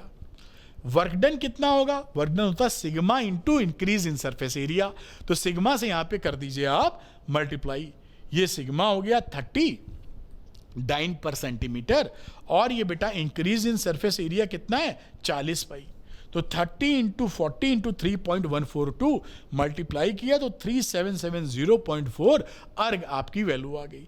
ये आपका आंसर आ गया कि वर्क डन आपने कितना किया है। सीजीएस सिस्टम में निकाला है इसलिए अर्ग लिख दिया है, ये न्यूमेरिकल भी लिख दिया, इससे बहुत ज़्यादा हेल्प आपको मिलेगी। चलिए एक कदम और आगे चलते हैं और हम इसके बारे में चर्चा बढ़ाते हैं। अब प्रेशर डिफरेंस की बात करते हैं। तो देखिए प्रेशर डिफरेंस में क्या होता है, आप हमेशा ध्यान रखिएगा जिस तरफ कॉनकेव सरफेस बनेगी एक्सेस प्रेशर उस तरफ होता है। जैसे यहां पर देखिए एक ये फ्लूइड लिक्विड है और ये वेपर है, आसमान खुला हुआ है, गैस है कह लीजिए, तो यहां पर सरफेस में कोई कर्वेचर नहीं, फ्लैट है, तो यहां का अगर हम सरफेस प्रेशर माने, ये सॉरी वी पीवी लिखना चाहिए, पीएल लिख गए हैं,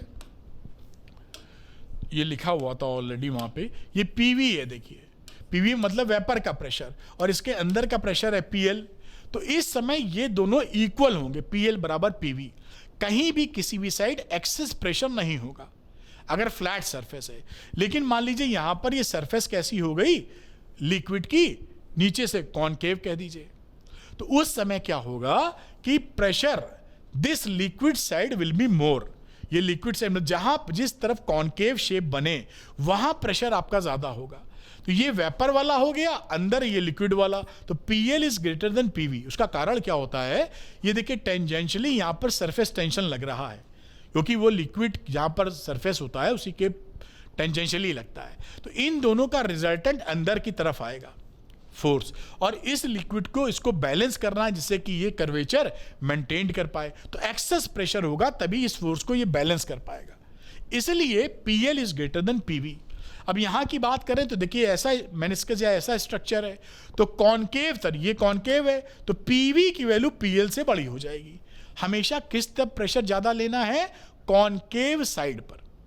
यहां भी वही लिक्विड है, टेंजेंशियली सरफेस टेंशन लगा, फोर्स अंदर, अब इसको ये अगर सरफेस को मेंटेन करना है तो उतना प्रेशर ढकेलना पड़ेगा जैसे रुका रहे, ये कहानी है। ये क्या है, so that surface to remain in equilibrium, ये सरफेस इक्विलिब्रियम में रहे, इसके लिए ये कांड होने जरूरी है। उम्मीद आप समझ पाए होंगे। तो यहां मैंने लिखा भी है, the pressure on it's concave side is greater than the pressure on the convex side. इसको पकड़ के आप जरूर रखें, किस तरफ प्रेशर ज्यादा होता है किस तरफ कम। Excess pressure inside a liquid drop, ये लिक्विड ड्रॉप जो होती है मतलब उसके अंदर कोई लिक्विड भरा हुआ है, तो यहां ध्यान रखिएगा इसके बाहर केवल एक सरफेस होती है, अंदर वाली तो दूसरी सरफेस, फ्री सरफेस की हम बात कर रहे हैं, अंदर तो जो सरफेस है वो लिक्विड की ही है ना, तो ये लिक्विड ड्रॉप है, और बाहर क्या है, बाहर एयर कह सकते हैं। तो जो इंटरफेस बना ये एक ही बना S1, उस समय जो प्रेशर होता है वो excess pressure 2 sigma upon r होगा। ये एक्सेस प्रेशर किधर होगा, अंदर इसके कॉनकेव साइड, और कितना एक्सेस प्रेशर होगा, 2 सिग्मा अपॉन आर।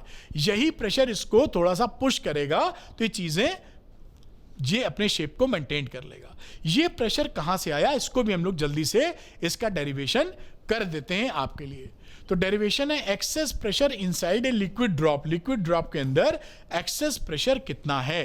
तो इस बात को देखें तो liquid drop of radius r and surface tension sigma, इसका जो रेडियस है लिक्विड ड्रॉप का वो आर है और सरफेस टेंशन सिग्मा लेके चल रहे हैं।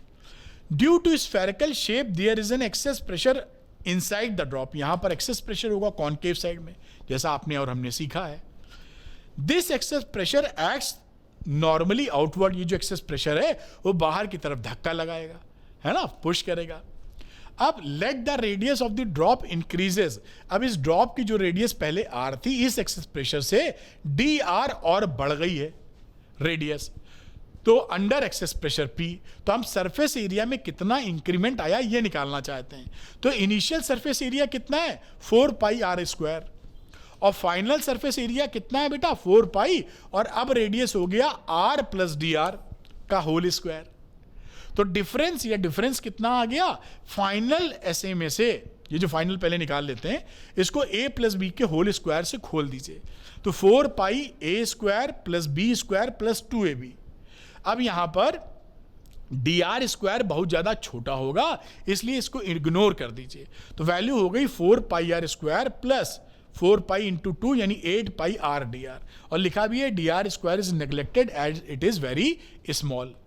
अब हम क्या करेंगे, इंक्रीज इन सरफेस एरिया निकालेंगे, तो final surface area minus initial surface area, तो ये फाइनल सरफेस एरिया ये था 4 pi r square plus 8 pi r into d r, और इनिशियल सरफेस एरिया ये जो लिखा हुआ है 4 पाई आर स्क्वायर घटा दिया, ये दोनों देखिए गए कट, तो वैल्यू आ गई 8 पाई आर डी आर। ये क्या है, इंक्रीज इन सरफेस एरिया। अब आप जानते हैं कि वर्क डन क्या होता है इनलार्जिंग द ड्रॉप में, इंक्रीज इन सरफेस एनर्जी, इसकी वैल्यू कितनी आएगी, sigma into increase in surface area, तो सिग्मा और सरफेस एरिया में इंक्रीमेंट, इससे आप मल्टीप्लाई कर दीजिए। अब हम जानते हैं कि बट वर्क डन क्या होता है, फोर्स इंटू डिस्टेंस, ये दूसरी तरह से वर्क डन निकाल रहे हैं, फोर्स इंटू डिस्टेंस, और फोर्स कितना था, pressure into area, that is the force into distance. अब ये pressure into area P into 4 pi r square, ये एरिया था 4 pi r square into d r. अब ये वैल्यू देखिए, दोनों वैल्यू को आप इक्वेट कर दीजिए, क्योंकि दोनों से वर्क डन तो सेम ही है, तो यहां देखिए वैल्यू हो गई P into 4 pi r square into d r is equal to sigma into 8 pi r d r. अब देखिए डी आर से डी आर कट गया, और भी जो चीज कट रही है काट डालिए, P की वैल्यू आ जाएगी 2 sigma upon r. This is the excess pressure inside the drop. Drop में ध्यान रखिएगा सरफेस एक ही होती है, बाहर एयर अंदर लिक्विड, तो ये एक्सेस प्रेशर हो गया।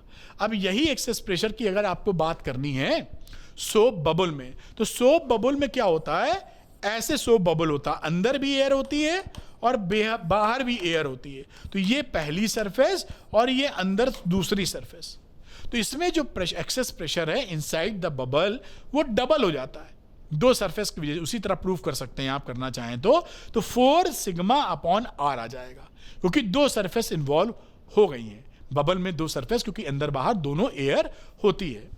अब access pressure inside and air bubble inside a liquid, अब किसी लिक्विड में एयर बबल हो तो भी यहां कितनी सरफेस है, एक ही सरफेस, अंदर तो एयर है देखिए, बाहर लिक्विड है, तो उस समय क्या हो जाएगा, P की value excess pressure inside the liquid inside the bubble 2 sigma upon are.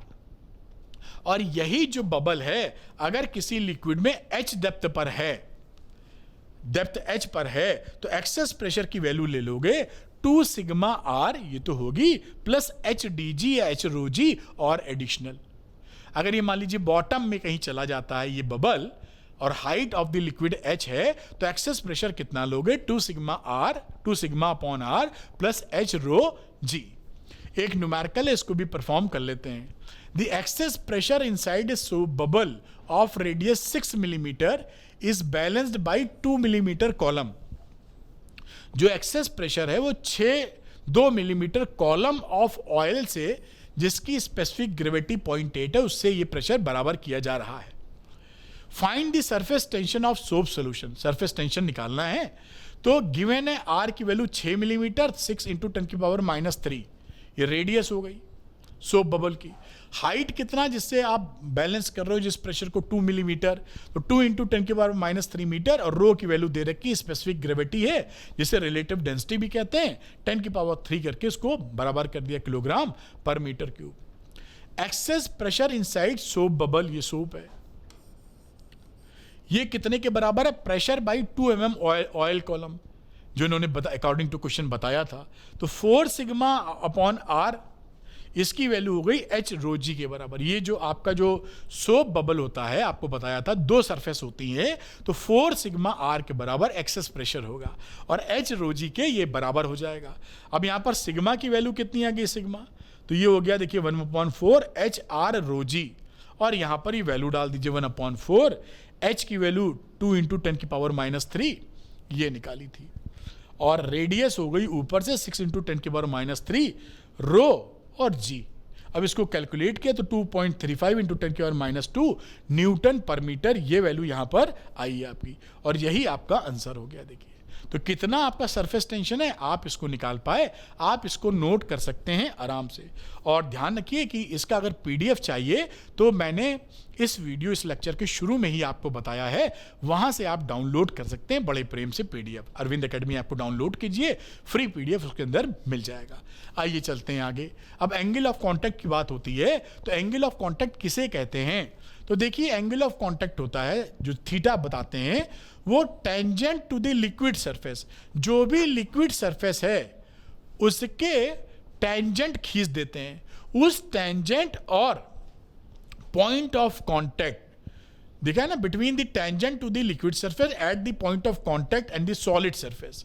तो हमने क्या किया, एक लिक्विड सरफेस पे टेंजेंट खींचा, उस टेंजेंट और सॉलिड सरफेस के बीच में जो एंगल बनता है इनसाइड द लिक्विड, उसे हम बोलते हैं थीटा। जैसे आप ये कह सकते हैं, ये आपने लाइन खींची टेंजेंट, अब कोई कह दे कि भाई सॉलिड सरफेस इधर भी है तो इसको हम थीटा ले लेते हैं, इसको तो ये थीटा नहीं लेंगे, इनसाइड द लिक्विड, इसे हम एंगल ऑफ कॉन्टैक्ट ये है। इसी तरह ये तो मान लीजिए वाटर की कहानी है, मरकरी में इसका मेनिस्कस यानी ऊपर की जो लेयर सरफेस है वो उभरी हुई इस तरीके से रहती है। ऊपर से देख रहे हैं तो कॉनकेव मेनिस्कस, ऊपर से देख रहे हैं तो कॉन्वेक्स मेनिस्कस।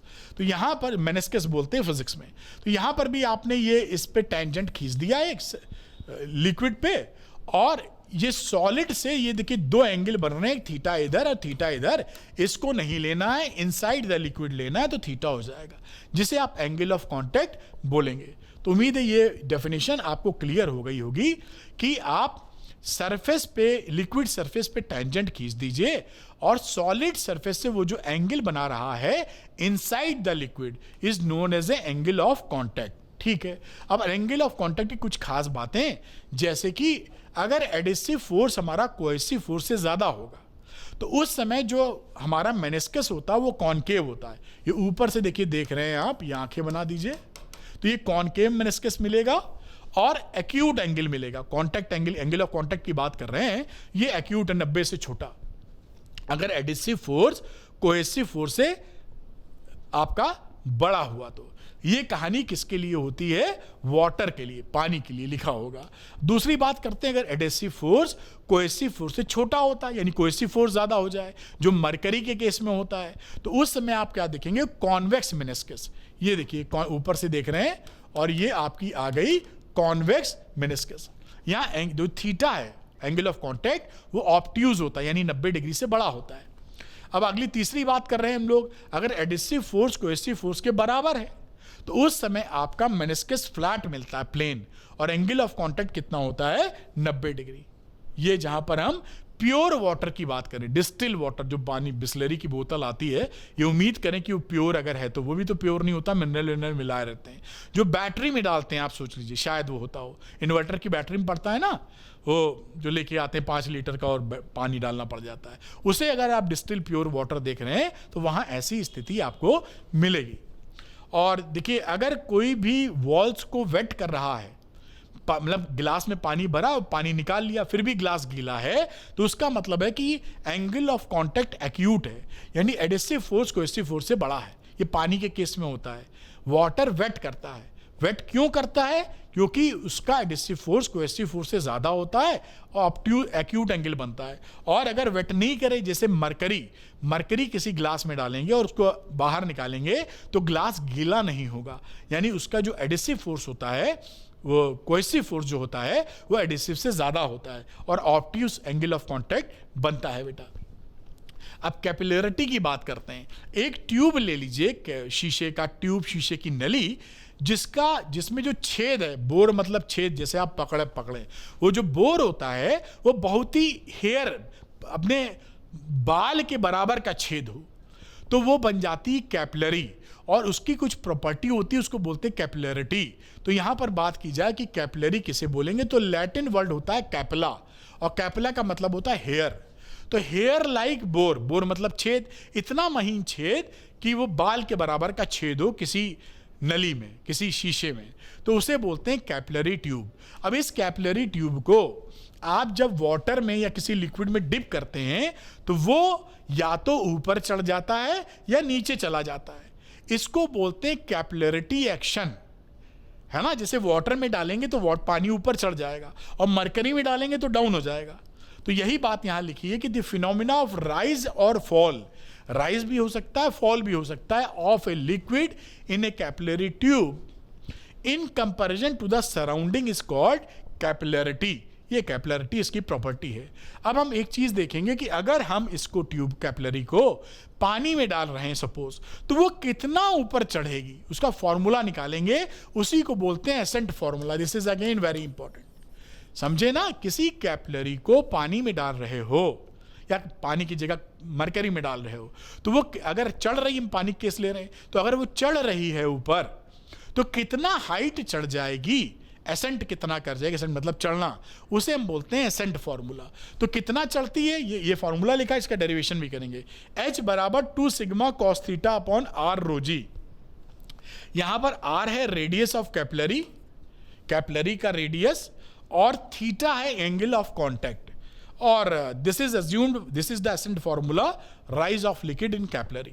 इस फॉर्मूले को याद भी रखना है, 2 sigma cos theta upon r rho g, और इसको हम लोग डेराइव भी करने जा रहे हैं। ये इसका डेरिवेशन है, यानी this is very important, ascent फॉर्मूले का डेरिवेशन। आइए शुरू कर लेते हैं बात को। तो यहां let the meniscus is concave, हम ये मान के चल रहे हैं डेरिवेशन के लिए कि जो मेनिस्कस है ऊपर से देखने पर कॉनकेव शेप का है। अब as the pressure is greater on the concave side, हमें मालूम है कि जो प्रेशर होता है वो कॉनकेव साइड बड़ा होता है, तो ए पर ज्यादा प्रेशर होगा, लेकिन ए पर तो प्रेशर है एटमॉस्फेरिक, क्योंकि हवा में है वो। तो इसका मतलब है कि कॉन्वेक्स साइड पीए से प्रेशर कुछ कम होगा, है ना, क्योंकि पीए बड़ा है, तो पीए माइनस 2 सिग्मा अपॉन आर, क्योंकि एक यहां पे सरफेस है ना, तो कितना प्रेशर घट जाएगा, 2 सिग्मा अपॉन आर, हम पढ़ चुके हैं पहले। अब देखिए, so excess of pressure at a just above the meniscus compare to the point just below the meniscus is p is equal to 2 sigma upon r. यानी ये जो नीचे वाला बी वाला पॉइंट है ए से, ये इस प्रेशर से P A minus 2 sigma upon r है, या कह सकते हैं कि ए वाले पॉइंट पर एक्सेस प्रेशर है 2 सिग्मा अपॉन आर। ठीक है, अब आर क्या है, radius of curvature of concave meniscus. ये जो आर लिखा हुआ है कैपिटल आर, ये क्या है, इस मेनिस्कस का रेडियस, ये जो लिखा हुआ, ये जो बना है आर, मेनिस्कस मतलब समझ रहे हैं ना, जो ये ऐसा सरफेस उसकी घूम गई है। अब थीटा ले रहे हैं एंगल ऑफ कॉन्टैक्ट, और अब इस मेनिस्कस को यहां बड़ा कर दिया गया है। तो यहां पर अगर आप देखें तो this is theta angle of contact, ये मेनिस्कस का रेडियस है, ये देखिए सेंटर है, ये जो मेनिस्कस था उसको गोला खींच दिया है, और ये कैपिलरी का रेडियस है, तो ये थीटा है, तो ये देखिए पूरा 90 है, तो ये 90 माइनस थीटा, ये थीटा हो जाएगा। इस थीटा में अगर हम स्मॉल और कैपिटल आर में रिलेशन निकालना चाहें, तो small R upon capital R base upon hypo is equal to cos theta, base upon hypo is equal to cos theta. तो यहां पर ये हाइपो की वैल्यू क्या हो गई, आर अपॉन कॉस थीटा। अब इसी में ये जो प्रेशर में जो कैपिटल आर था, उसकी जगह स्मॉल आर कॉस थीटा रख देते हैं, क्योंकि कैपिटल आर तो थोड़ा कैलकुलेट करने में परेशानी आएगी, मेनिस्कस का रेडियस है, जबकि कैपिलरी का रेडियस तो हमको पहले से मालूम है, वो ज्यादा आसानी हो जाएगी। तो हमने यहां क्या किया, 2 सिग्मा अपॉन आर की जगह R upon cos theta put कर दिया। तो ये देखिए कॉस थीटा ऊपर चला गया, 2 sigma cos theta upon r आ गया। अब यहां पर देखें आप, due to this excess pressure P, इस एक्सेस प्रेशर की वजह से ये लिक्विड ऊपर चढ़ जाएगा, और वो चढ़ता है मान लीजिए हाइट h, तो वो एट इक्विलिब्रियम क्या होगा, HdG, यानी जितना हाइट ये चढ़ा है वही इस एक्सेस प्रेशर के बराबर होगा, 2 sigma cos theta upon R. अब यहां पर कैलकुलेट कर ले h की वैल्यू, तो h equal to 2 sigma cos theta upon r rho g, और ये जो फॉर्मूला था आपने प्रूफ कर दिया है। तो ये एसेंट फॉर्मूला है कि कैपिलरी को पानी में अगर डालेंगे तो कितनी हाइट वो ऊपर चढ़ जाएगा, ये एसेंट फॉर्मूला बड़े आराम से आपका प्रूफ हो गया। चलते हैं एक कदम आगे। अब कभी कभी क्या गड़बड़ की जाती है, ये आपसे पूछा जाता है कि अगर हम जितना उसको चढ़ना है, मान लीजिए वो 10 सेंटीमीटर पानी चढ़ता, लेकिन हमने कैपिलरी को 10 की जगह 6 सेंटीमीटर ही काट दिया, तो हाइट कम हो गई कैपिलरी की, तो क्या पानी बाहर निकल जाएगा? भाई चढ़ना यहां, मान लीजिए चढ़ता पानी यहां तक, अब आपने तो कैपिलरी को यहां से कट कर दिया है, तो क्या पानी यहां से टपक जाएगा नीचे? क्योंकि चढ़ती तो वो 10 सेंटीमीटर काट दिए, 6 सेंटीमीटर इसे बोलते हैं कैपिलरी ऑफ इनसफिशिएंट हाइट, ये नाम दिया जाता है इस टॉपिक का। तो पानी बाहर नहीं गिरेगा, आप कितना भी छोटा कटिंग मार दें पानी कभी बाहर नहीं निकलेगा।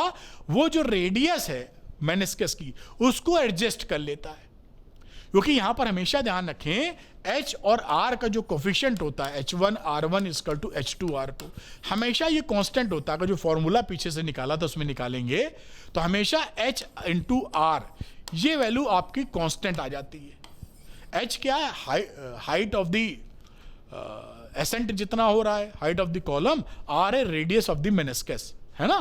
तो यहां पर देखिए H R डैश की वैल्यू कितनी हो गई? HR upon H dash. तो यहां पर आपने H डैश कम है और यहां H ज्यादा, H डैश मतलब आपने तोड़ दिया है कैपिलरी को, तो ये रेडियस को अपने बढ़ा लेगा, लेकिन गिरेगा नहीं बाहर। और गिरेगा तो कंजर्वेशन ऑफ एनर्जी का ब्रीच हो जाएगा और ये एक ऑटोमेटेड पंप बन जाएगा, जो कि संभव नहीं है। तो ये लिक्विड ओवरफ्लो नहीं करेगा, मेनिस्कस की रेडियस एडजस्ट कर लेगा। समझ में आई होगी ये बात आपको। अब एक सवाल यहां लेते हैं, what rises in a capillary tube to a height of 2 centimetre? Water rise करता है 2 सेंटीमीटर तक। In another capillary whose radius is 1/3 of it, how much the water rise? अब हमने दूसरी कैपिलरी ली जिसकी रेडियस पहले वाले से 1/3 है, उसमें पानी कितना राइज करेगा ये पूछ रहा है। और आगे थोड़ा ये कर लेते हैं, फिर आगे की तिगड़म समझेंगे हम लोग। अब देखिए यहां पर फॉर्मूला होता है हाइट ऑफ राइज का 2 sigma cos theta upon R रो जी। अब इस बात को देखते हुए for a given liquid HR की वैल्यू यहां से R मल्टीप्लाई कर, तो हमने देखा ना HR कांस्टेंट होता है, तो ये 2 sigma cos theta upon rho g ये कांस्टेंट आ गया। एक लिक्विड के लिए कुछ नहीं बदलेगा इसमें, तो ये HR की वैल्यू हमारी कांस्टेंट आ जाती है, मैं बता भी चुका हूं। तो H डैश R डैश बराबर HR। तो यहां पर हम वैल्यू को इस्तेमाल कर लेते हैं for a capillary of R/3, 1/3 of radius है, तो we have H dash equal to HR upon R dash. और यहां 2 centimetre into R upon R/3, और ये R से R कट गया, देखो 3 ऊपर चला गया, तो ये 6 सेंटीमीटर आंसर आ गया। यानी दूसरी कैपिलरी में जिसमें रेडियस 1/3 है उसमें हाइट इसकी 6 सेंटीमीटर हो जाएगी। अभी सवाल खत्म नहीं हुआ है। If the first capillary is inclined at an angle of 60 degree, जो पहली कैपिलरी में 2 सेंटीमीटर की हाइट चढ़ रहा था उसको टेढ़ा कर दिए 60 डिग्री पर with the vertical, then what will be the position of the water in the tube? अच्छा, अब देखिए यहां पर से सिचुएशन ऐसी है, वर्टिकल से आपने इस कैपिलरी को 60 डिग्री घुमा दिया है, तो 60 घुमा दिया, यहां भी खींच दिए 60 डिग्री, ये हो गया। अब ये हाइट हो गई और ये यहां से यहां तक जो लिक्विड चढ़ा उसकी लेंथ हो गई। अब यहां पर फिगर से कॉस थीटा ले लो, तो कॉस थीटा क्या होता है? बेस अपॉन हाइपो, तो base is H and hypo is L। तो यहां पर L की वैल्यू निकालेंगे तो H upon cos theta 2 upon 0.5 cos theta आधी होती है 4 सेंटीमीटर, यानी कि हमारी जो लेंथ होगी वो 4 सेंटीमीटर के बराबर पानी इसमें चढ़ जाएगा। तो ऐसा कभी अगर टेढ़ी वेढ़ी कैपिलरी करने की बात आए तो आराम से निकाल सकते हैं, मेरे ख्याल से आप बात पकड़ पाए होंगे ये। और ऊपर से एक अगला लास्ट टॉपिक आता है डिटर्जेंट एक्शन। तो क्या होता है कि जब आप कपड़ों की सफाई करते हैं तो धूल और ग्रीस जो होती है वो नहीं छूटती केवल पानी से, क्योंकि पानी का सरफेस टेंशन इतना नहीं कम होता कि वो धूल या ग्रीस के अंदर चला जाए। जब आप डिटर्जेंट को, साबुन को, वॉशिंग पाउडर को मिला देते हैं तो उसके वॉशिंग पाउडर के जो पार्ट मॉलिक्यूल्स होते हैं वो पिन शेप्ड होते हैं, तो उनमें नुकीला आकार होता है। तो जैसे ही पानी मिलता है पानी का सरफेस टेंशन घट जाता है और वो क्या करता है, ग्रीस और वाटर के बीच में घुस जाता है वो मॉलिक्यूल, क्योंकि सरफेस टेंशन कम है। तो जब वो घुस जाएगा तो ग्रीस जो कपड़े से चिपका है वो अलग हो गया, कहने का मतलब वाटर बीच में आ गया है। तो जब उसको रिंस करते हो, खंगालते हो कपड़ा या धुलते हो तो वो टपक जाता है, क्योंकि अब कपड़े से तो लगा नहीं रह गया। इस तरीके से डिटर्जेंट पाउडर को डाल के जब धुलोगे तो कपड़ा साफ हो जाएगा, ग्रीस या डर्ट निकल जाएंगी। यही डिटर्जेंट एक्शन होता है। ये पूरा यहां लिखा है जो मैंने बातों में आपको समझा दिया। इसके साथ ही पूरा ये लेक्चर, पूरा ये टॉपिक खत्म होता, सब कुछ आपको करा दिया है। अगर आपको अपने क्लास स्कूल के टीचर से सपोर्ट नहीं मिल रहा, उनकी फिजिक्स समझ में नहीं आ रही और आप हड़बड़ा रहे हैं हैं तो बिल्कुल देर मत करें, द्रोणा 1.0 में मेरे साथ जुड़ जाएं। यहां पर लाइव क्लास होती है और एनसीईआरटी एक्सरसाइज और एग्जाम्पल के सारे वीडियो सोल्यूशन आपको मिलेंगे। फिजिक्स इंटरेस्टिंग भी लगेगी और सीख भी जाओगे। तो जो बाद में 12th में बच्चे कहते हैं 11th बर्बाद, वो नहीं कहना पड़ेगा आपको। और दूसरा कोर्स है 11th का एनसीईआरटी निश्चय बेटा।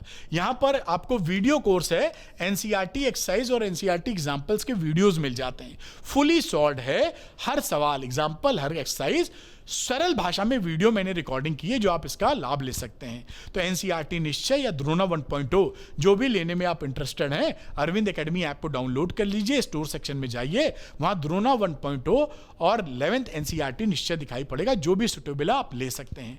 और ये कड़ी मेहनत जो मैंने आपके लिए की है, बहुत ही 2 घंटे के वीडियो में सारे डेरिवेशन वगैरह भी करा दिए, सारे कॉन्सेप्ट कवर कर दिए। अगर ये वीडियो आपको पसंद आया, अरविंद सर का हार्डवर्क पसंद आया है, तो अरविंद एकेडमी चैनल को जरूर सब्सक्राइब कीजिएगा। और अगर ये वाकई वीडियो हेल्पफुल रहा हो तो एक पॉजिटिव मोटिवेटिव कमेंट जरूर दीजिएगा। उस कमेंट को पढ़कर मुझे मोटिवेशन आएगा और मैं अच्छा कंटेंट आपके लिए बनाऊंगा जिससे आपको ही फायदा होगा। Thank you very much, wish you all the best. मिलते हैं दूसरे वीडियो में सुपर हाई क्वालिटी कंटेंट और सुपर इजी भाषा के साथ। Thank you, good luck to you, bye.